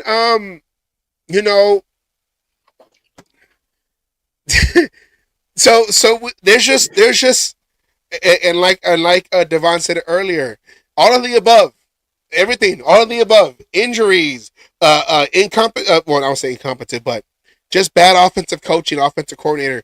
Up until this point right now when we got rid of Getsy, inexperienced head coach, just bad juju with the diva receiver that we just got. Like there's everything that you can think of is why an organization can't win. So we're doing it this year. Is what you're saying. Murphy's Law. What can go wrong will go wrong. So I don't want to say it is what it is, but I mean, what else can you say now? It is what it is. Everyone's saying, let's keep our draft status. Let's try to build up. I don't want to say let's lose. I don't like to say let's lose, but I know at this point we're all looking into the future once again. What's happening next year? What can we do next year? I'm going to say this: rooting for us to lose is like rooting for another AFC West team. I can't do it. Pick one. I'm not saying specific.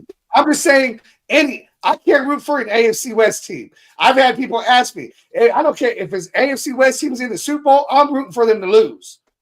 Okay, I cannot root for any other AFC West team. It's not in my DNA. And rooting for a Raiders loss, I got problems with betting, okay? I'm not going to lie. I make bets that Beverly's go. But the one thing I will never do is bet that the Raiders will lose. Yeah. Never. So I can't root for a loss, and I can't root for another AFC West team. Yeah. We don't try to lose. It just happens organically. Sounds like a t-shirt. If it happens organically, that's a whole different story. Yeah. But we still got 7 games left in the season. We got to look at 7 losses. I mean, it's there's at least 3+ wins there. As a Raider fan, it's the circle of life. Hakuna Matata, ain't no worries on the rest of your day, so, and like and like I said, these shows are hard to make when it's like, all right, everybody, now I know that the Raiders are not looking all that well, but you know what? What I saw is the helmets came out very, very shiny. So they were ready. And each game when I watch and I get upset and I have to drink to numb the pain, I realize that I'm an alcoholic because I'm a diehard Raider fan. Alright? And my sister thought I was doing the Bill Cosby voice. It's controversial all over the place. And I got AAA. I got AAA, but I think I need AA. I'm telling you, it's like Bill, not Bill Buckner. That's wrong. It's like Bob Uecker in major leagues when he's up there with the tank top and he got the bourbon, drinking straight from the bowl. He actually was taking shots, but he's all like, "Hey man, let's take over. I'm in the bag," and he went down and passed out, and then ball hit, fly ball, out. Oh God! Like, what can you say? You know, and it's hard. It's hard because none of us have the answers. Because if we had the answers, then you would for sure think the coaches had answers, or Mark Davis had answers. We'd be working for the team. Yeah. So hey, I mean, we'd be working for the team. Basically, all about small businesses. I have a small. My liquor store is a small business, and trust me, I'm one of their favorite customers. They're like, "Was it Raider game?" Yeah. All right, here you go. And look, I'm surprised they just don't have my shit ready on a Monday. So all I gotta do is it's already on the counter and shit. Just we got your card on file, 30 cards. It's all good. Just take it and go. Do you guys sell liquor in an IV bag? Oh yes, sir. Damn it, Raiders! Gotta numb the pain because the Raiders. The Raiders is just back in my day. Back in my day, the only time I got drunk because of the Raiders is because I was hanging out with Kent Stabler. All right? And John Matuzek. That's the only time the Raiders got me drunk. All right? So I want to tired of this team.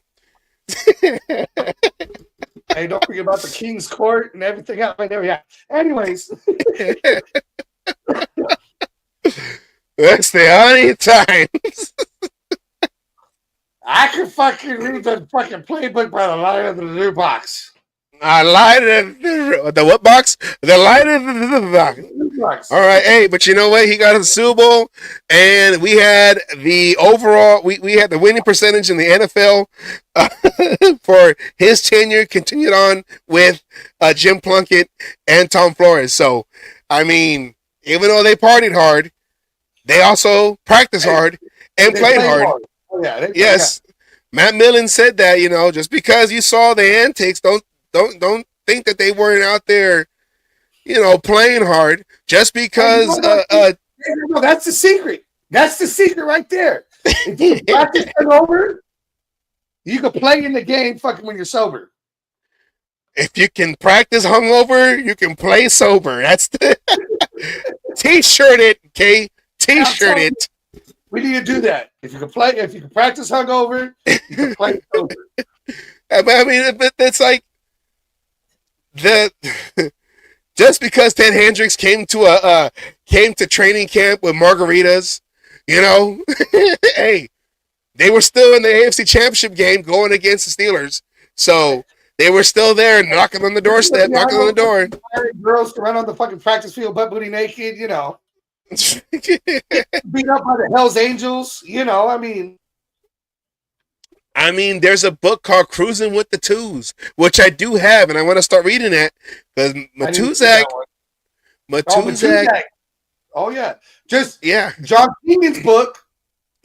John Keenan's book has some stories about Matuzak talking about going to a function and they stop at a liquor store because his car couldn't keep up with Matuzak's. A little Toyota and some Buick stops at a liquor store, gets an 8-pack of Tall Boys, hands him one, downs fucking the Tall Boys while driving to this event, and then constantly drinking fucking triple shots of Crown Royal, then leaves the fucking thing, goes to a bar and continues drinking triple shots, leaves the fucking bar, don't know what happened, and yet he's at practice the next fucking day. Didn't he leave him behind too? Yeah, he Hey, where did John Matuzak go? He found a girl in the bar. They left. He's looking around for him. Can't find him. Got in his car, and he even said, "I hope I don't see him on the news." I even got home watching the news. And then what did I see? My John Matuzak at practice, like that never happened. All right, well, we got 15 minutes left. Let's talk about, because when it comes to being Raider fans, it's also dealing with controversy and also controversy with referees. I know this is one of your favorites because you can bring out the referee. Now, we all remember what happened on that weird, it was a holding penalty on the offense for the Dolphins, and the Raiders are going to push him back. And well, the Dolphins were on offense, the Raiders were on defense. Oh yeah, you're right. Wrong one. And then the ref. Well, let's just go into the segment. We call this reffing the refs. You can't spell reffing without effing. Okay, so here we go. Reffing the refs. Here we go.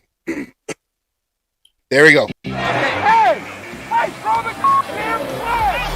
Can you look at that? That's 3 calls he's missed. Who is this guy? Never fought one on that. I like this ref. Always like this guy. All right, so let's look at what happened. All right, here we go. Here's the play. They're lining up, getting ready to go for a handoff, and then, of course, Divine Diablo comes down, makes the tackle. They throw a flag. Now we're waiting, and here goes. They're going to do the call right now. Here we go. Here's John Hussey right here. Holding. Offense. Number 55. 10-yard penalty. First down. Yeah, Aaron Brewer was holding John Jenkins, the former Dolphin. Watch 55. See, yeah, 55 and 95 right there. Takes him down right there. But then look, there's a face mask right there. Watch Diablo. What is going on in my beloved sport of football with how many face masks haven't been called? I feel like we're seeing that college, NFL. Now watch that's this. Like 4 or 5 over the last couple weeks. They just threw another flag. They threw a second flag. You see the 2 of those just got dropped, and they're having a conversation about it right now.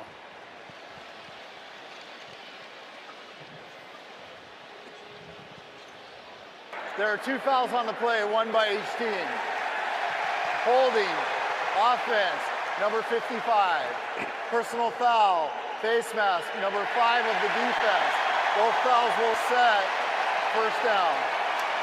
So they're not supposed to use replay assist to put a flag down. So I would love an explanation for how that flag came out that late. Did they watch our replay or the Jumbotron? Because that flag came out at least, 30 seconds after the play? They didn't like you criticizing them. Huh? I'm not criticizing them, I'm helping them out. At least they got it right. I think the good news is they did get it right. Yeah, exactly. Now, it doesn't matter if they got it right. Okay, fine. Yeah, it was a face mask. Okay. But the problem is here is that he already went out through the flag. Okay. Holding on the offense, 10-yard penalty, repeat the down. So you already said it. So now the broadcast team, let's go see the holding. Oh, look, there was a face mask. Oh, darn. But what's funny is that when they were doing that play, when they were showing the play on TV, I'm assuming simultaneously they were playing it on the Jumbotron. They had to because you saw the crowd reaction. Exactly. So once you saw that face mask on the TV replay, you heard the crowd, oh! So then they go back live to the referees and then drop the flag.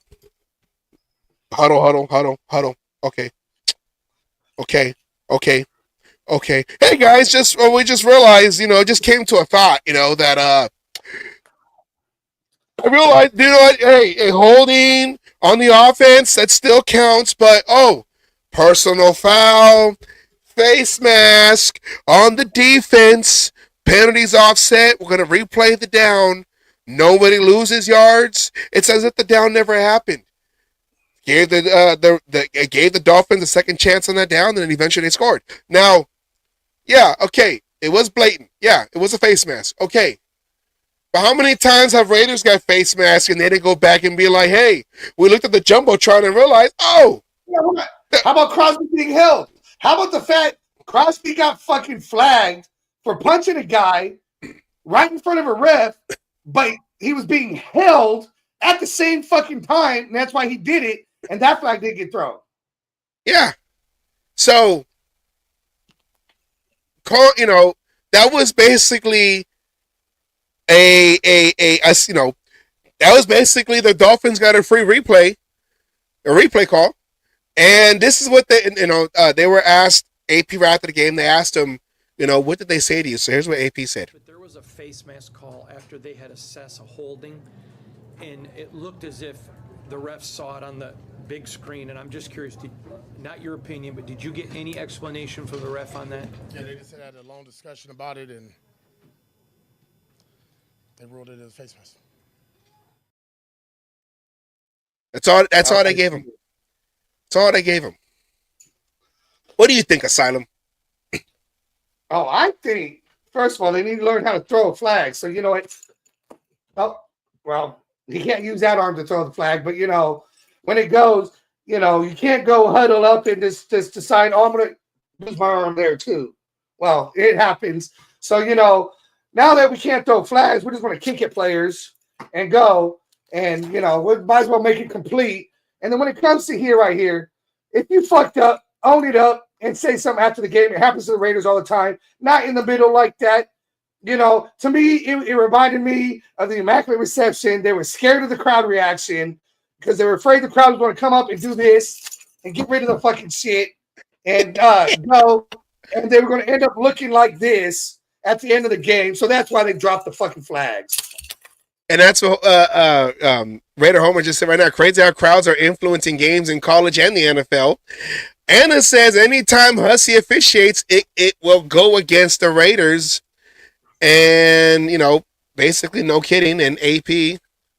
I think we're going to put his leg over here because they walk on their fucking shit. Let me go find the other real quick. Well, I mean, Then we're going to put that one right there like that.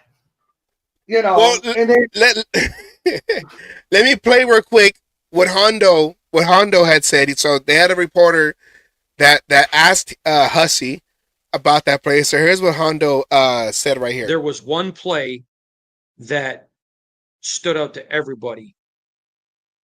And there was a hold on Miami that brought him back. The ref announces it. Then the other ref, it looked like he just kind of dropped his flag after it showed on the big screen. So Case Kiefer from the Las Vegas Sun, my buddy and a great journalist, by the way, who helps cover this team. He's our elected pool reporter. So here was Case's question. When was the face mask penalty noticed, and when was the flag thrown in the third quarter?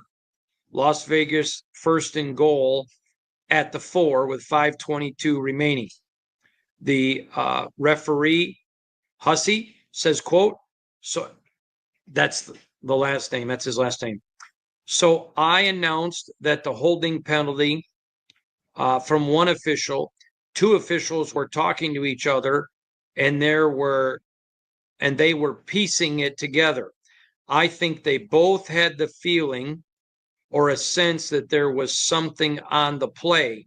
So they came together and were talking. And as I announced the holding penalty, they confirmed the fact that they had a face mask, threw the flag, and brought that to my attention.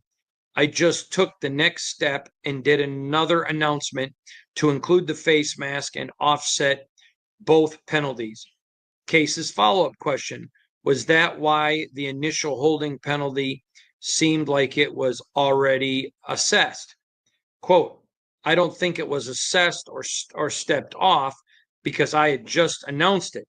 The two officials were talking behind me and I wasn't sure what they were talking about, but it did not cause me any concern.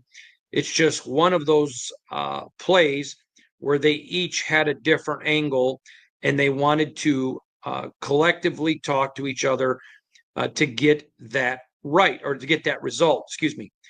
Case's last question, Was the call affected either by the replay or the reaction from the crowd? Hussey says, quote, no, we don't officiate that way. I'm going to say this. I appreciate, I'm not calling the referee a liar. I have many friends that are referees that I believe are men of integrity. I'm just saying strictly from the eye test, that answer doesn't seem to pass. The eye test doesn't seem to pass. Well, I figured if they're going to look like jackasses, they might as well, come out looking like it. And since they got their head up their ass, I made sure it was in the right spot. Ass hat. Yes. And, we wanted to get Guru. He has a show with Captain and Violator, which is NFL Nation Live. And so. And now, for the people who don't know this, Guru is a former NFL referee.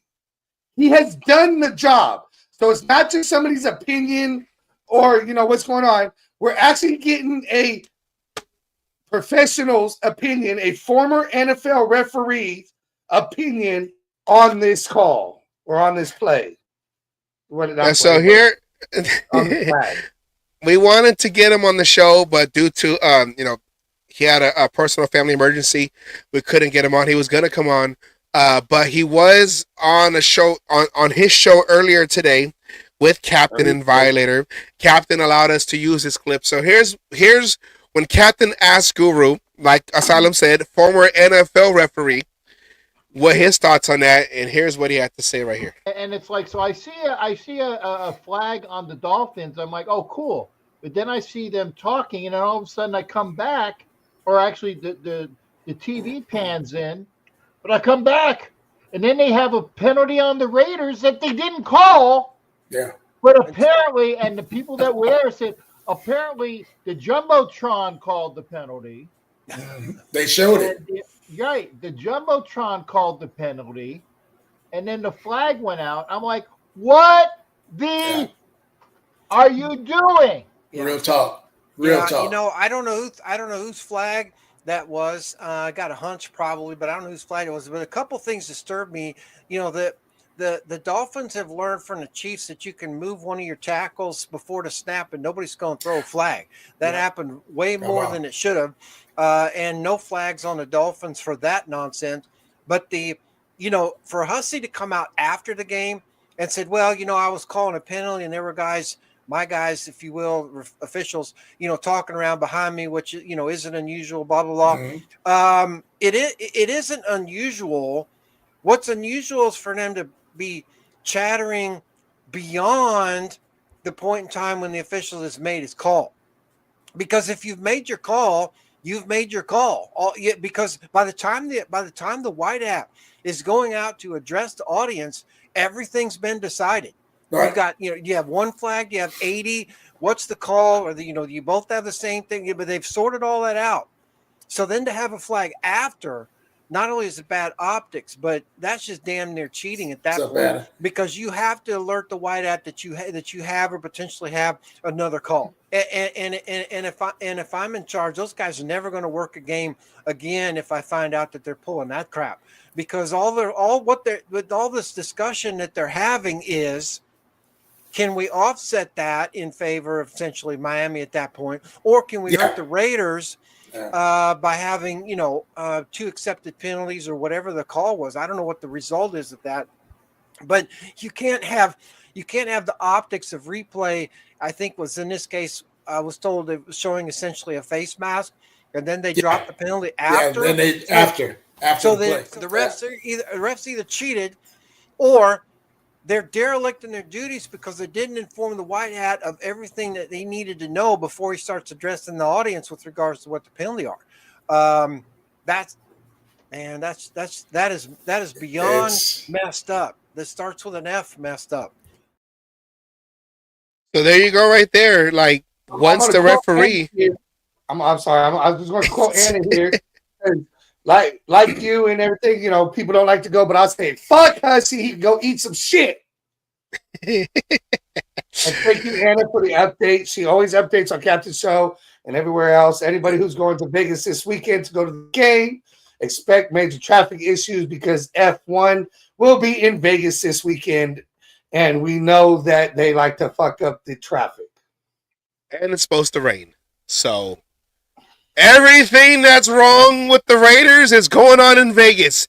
It's raining. You have cars just running through us. No, so yeah, in Vegas you got the fucking fast. Oh, going way too fast, and I just can't stand this team. No, so you got the Raiders playing the Broncos, and then even because me and my girlfriend were thinking about what's going on in Vegas, just because we like to look every weekend what's happening in Vegas. There's even an Adele concert out there in Vegas. So you got Adele, you got F1, you got the rain, and you got the Broncos coming into town. Which the Broncos, I'm not saying their fans travel like that, but Colorado's right there, so they might come. So there you go. That is your Vegas report. Orange jerseys. Say that again. I said the summer show. You see a few orange jerseys, but hopefully not too many.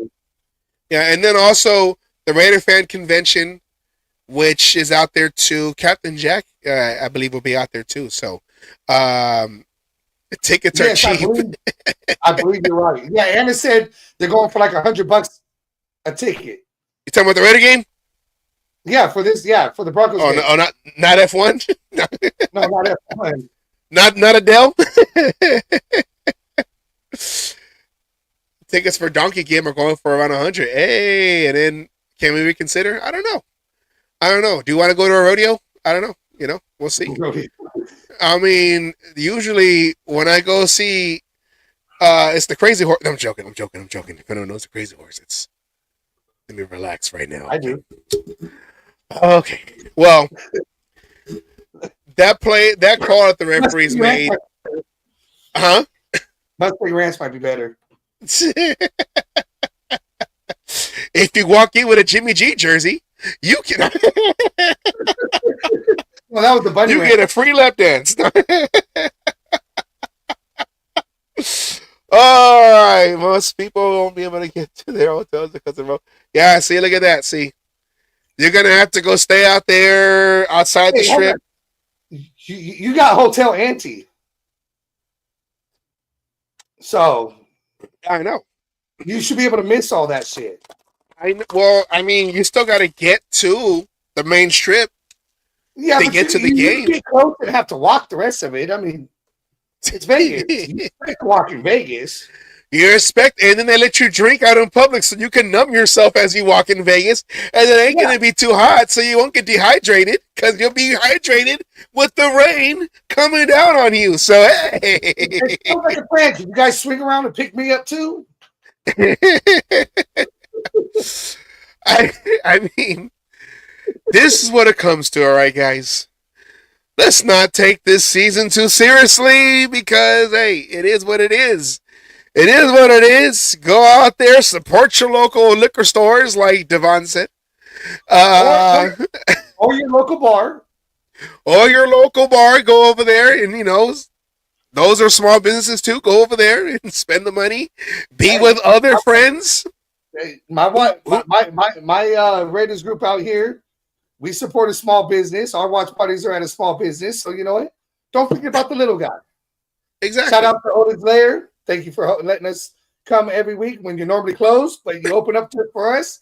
And you know what? We thank you for that. And if your local bar has karaoke, you can sing your sorrows away after. I mean, hey, we've been through this before many times. My achy, breaky heart. He just might blow up and kill his man. Sorry. You gotta go more. You gotta go more R&B. You gotta be like, the thrill is gone. The thrill is gone. or the one we sang earlier. You got me going in circles. All round and around I go. That's the song. I believe that's the same song. Basically, it's the Raiders are cheating on you and they're treating you wrong. and you go out there and you break windows. That's an old classic from the mid 2000s. So hey, yeah, old school jams, beer and F1 fans and NASCAR fans are whining in a pinky, beer and a middle finger. That's basically the same as Raider fans and Niner fans. Oh, where's Douglas Sinclair at when we need him? So, and hey, play some old school jams. Play them 70s hits, from when the Raiders were good. Go back in time. That's what I do. Even though I wasn't born yet, I watched the old Raider clips and be like, oh, yeah. I remember watching these clips because I wasn't alive yet. But sometimes I go back to 2002, as one of the other commenters said earlier. I go back to 2002 and I watched that season because it's like, hey, the season's a wash. I'm still going to watch the games when it comes on TV. I'm still going to bring the same kind of angry energy like I still do. And in Spanish. Yeah, I don't know. I got to ask Jessica. We need some more Spanish sad songs so I know how to sing it. Whatever. So I can't do it. You did it because mine didn't be considered racist, so. And then, hey, even though we sit here and we debate on what we should do, that means we're all still in. Like Devon said, he's all still in. Why would I argue about what we should do if I don't care? So Devon's still all in. You're still all in. I'm still all in. Anna's still all in. Yeah.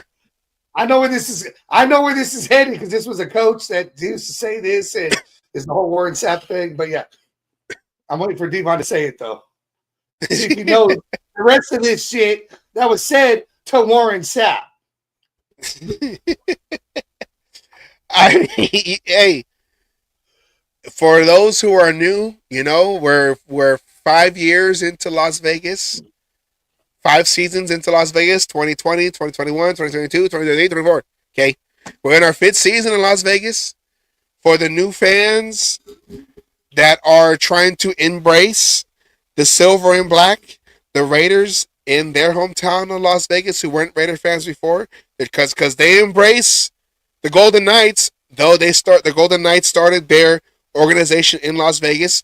They embrace the Aces, when also the Golden Knights have won a championship, and the Aces have won 2, but they started their homegrown in Las Vegas. We're the stepchild, we're the orphan child that now finally has a home, and we're just trying to fit in. So for those who are new Raider fans, I know you love the colors. Low places where the whiskey drowns and the beer chases my blues away. Sorry. I think the song I'll sing is "Hello Darkness, My Old Friend." So, I mean, hey, welcome to being a Raider fan.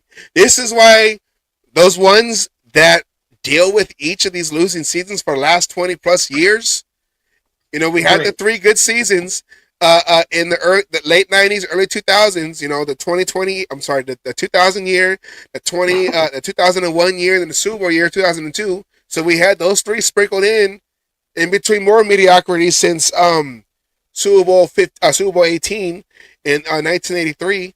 So we dealt with a lot within the last 40 years. So, hey, ouch. What do we do best though? Drink. And if you go to a bar, tailgate. Hey, in the Eli Manning commercial, speaking of Mannings, they say, hey, we're not going to lose a tailgate. What does that even mean? We're having fun, are we? We're not going to be losing a tailgate. We're undefeated in the tailgates. All right, let's go. Find the positives. It is what it is. Welcome to being a Raider fan. Else. Is what? That kind of reminds me of somebody else. If you know, you know. It's for life, So, I mean, it is what it is. This is what we go through. And then we sit here and we talk about, as us fans, because we're the ones paying for the product, what we should do. What do we need to do? Because that team did it, and look what they're going. That team did it, and look what they're doing. That team did it, and look what they're doing. Look what they're doing. We want to be that team that finally turned it around, found their way, and is now contenders in the NFL, not just for one random season, not just because we want to go and deal with adversity. Look what we got. Okay, yeah. But we want to be up there and be consistent contenders where, like it used to be, where every year the Raiders are in an AFC Championship game. Every year the Raiders are taking over the West, you know. I know we're tired. All you got to do is make the playoffs. Who was the first team to win a Super Bowl coming from the wild card spot? 1980 Raiders. Okay. All it takes is getting into the playoffs. That's what we want. Consistently in the playoffs, because if you're in the playoffs, then you have a chance to win the whole thing. Yes. So. But, you know, I feel like I'm asleep because we keep dreaming. Man, these gummies got pretty goddamn good because I'm dreaming while I'm awake. I can hear colors. So, I mean, it is what raspberries. It is what it is. It is what it is, and we're still going to come back on Friday and talk about what we can do to beat the Broncos. And if they lose after owning the Broncos for 8 straight contests, because they had 8 in a row, right? And then they lost this past, and then we lost. You know, because if we won last one to win this one, it would have been 10 in a row. Yeah. If we win this one, we will be 9 of 10. Yes. So I mean, and then if they lose, we're gonna come back on Wednesday and talk about what went right. Talk about what went wrong. Does it matter for this season? You know, but what went wrong? Let's just build something, I guess. You know, let's maybe they'll find a spark, and then we'll understand more and more on where this team is going as we play out the 7 games of the season. Will we keep our coach? Do we have to look again for a new coach? Quarterback, if O'Connell comes back, is he going to be in? We can only go up from here. Yes, we can only go up from here. We're just waiting. We've been down for 20 years. We're just waiting. This is when you got onto the elevator and some asshole hit every goddamn button and you're waiting for your floor to come. Yeah. No, it's like in that movie Secret of My Success with Michael J. Fox. Someone's in there with the button, the emergency button on, changing clothes inside, and we're just waiting. Hey, where's the button? Come on, where's the elevator? Where's the elevator? Okay, so that's which way is up. Hey. And you know, and if you're gonna drink, be it safe. Drink at home or at a house that be responsible. If you're going to drink and you're out in public and whatever, get yourself a fucking Uber, get yourself a taxi. I know that's an old saying there with the taxi.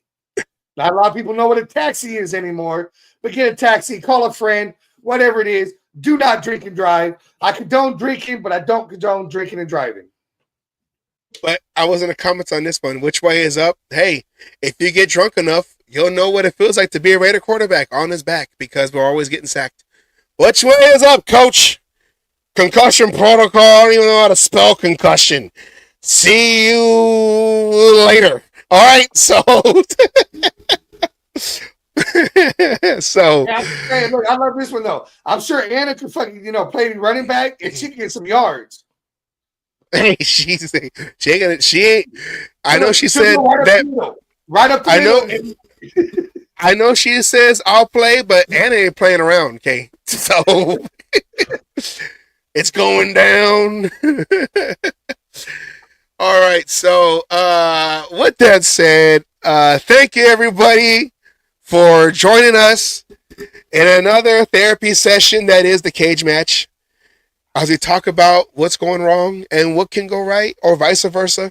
Join us on Friday as we talk about the Broncos and what we can do to maybe shock the world. I know it's not really a big thing. If we beat the Chiefs the following Friday, that's shocking the world. But let's just take it one step at a time.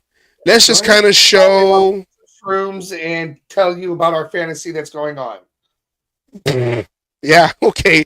Studio 51, Studio 54.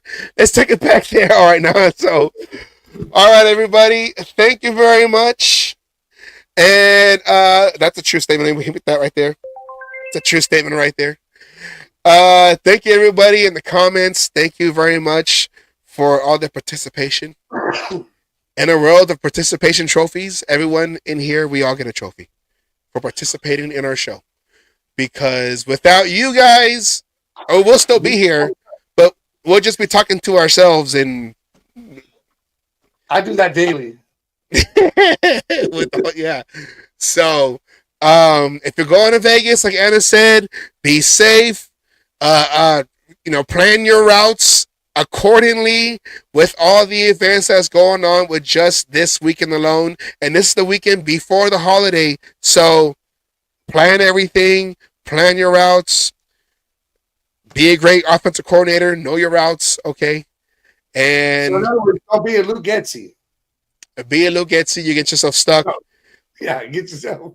You try to rely on the running game, but you can't go anywhere because I don't know. So, all right then, everybody. We end every show like we always do with a word from Coach Wallace, or a.k.a. Raider Milt, a.k.a. Coach Wallace, either or. My old high school coach, big Raider fan in Oakland. So, want to say thank you, everybody. See you guys on Friday to talk about the Raider-Bronco matchup. And if you're going to drink at home. That's where you can pass out. Yeah. You can, yeah. Be on your front lawn, we don't care. But as long as you're at home, it's a safe day. Yes, the cops can't arrest you for being at home, passed out, even in your front lawn. Just say, hey, I'm a Christmas decoration. I'm a melting snowman. All right. Everybody, take care. Good night. See you on Friday. Bottoms up. All right.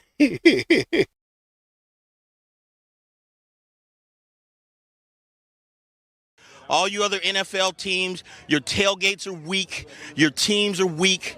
We might be down right now, but it doesn't take away the history. And all you Raiders out there need to know your fucking history of who the fuck you playing for and where the fuck you're playing. Damn it. Oh, and by the way, I won my last cage fight. Again, I'm still undefeated. And you NFL motherfuckers out there that you think you want some, come on and get some anytime.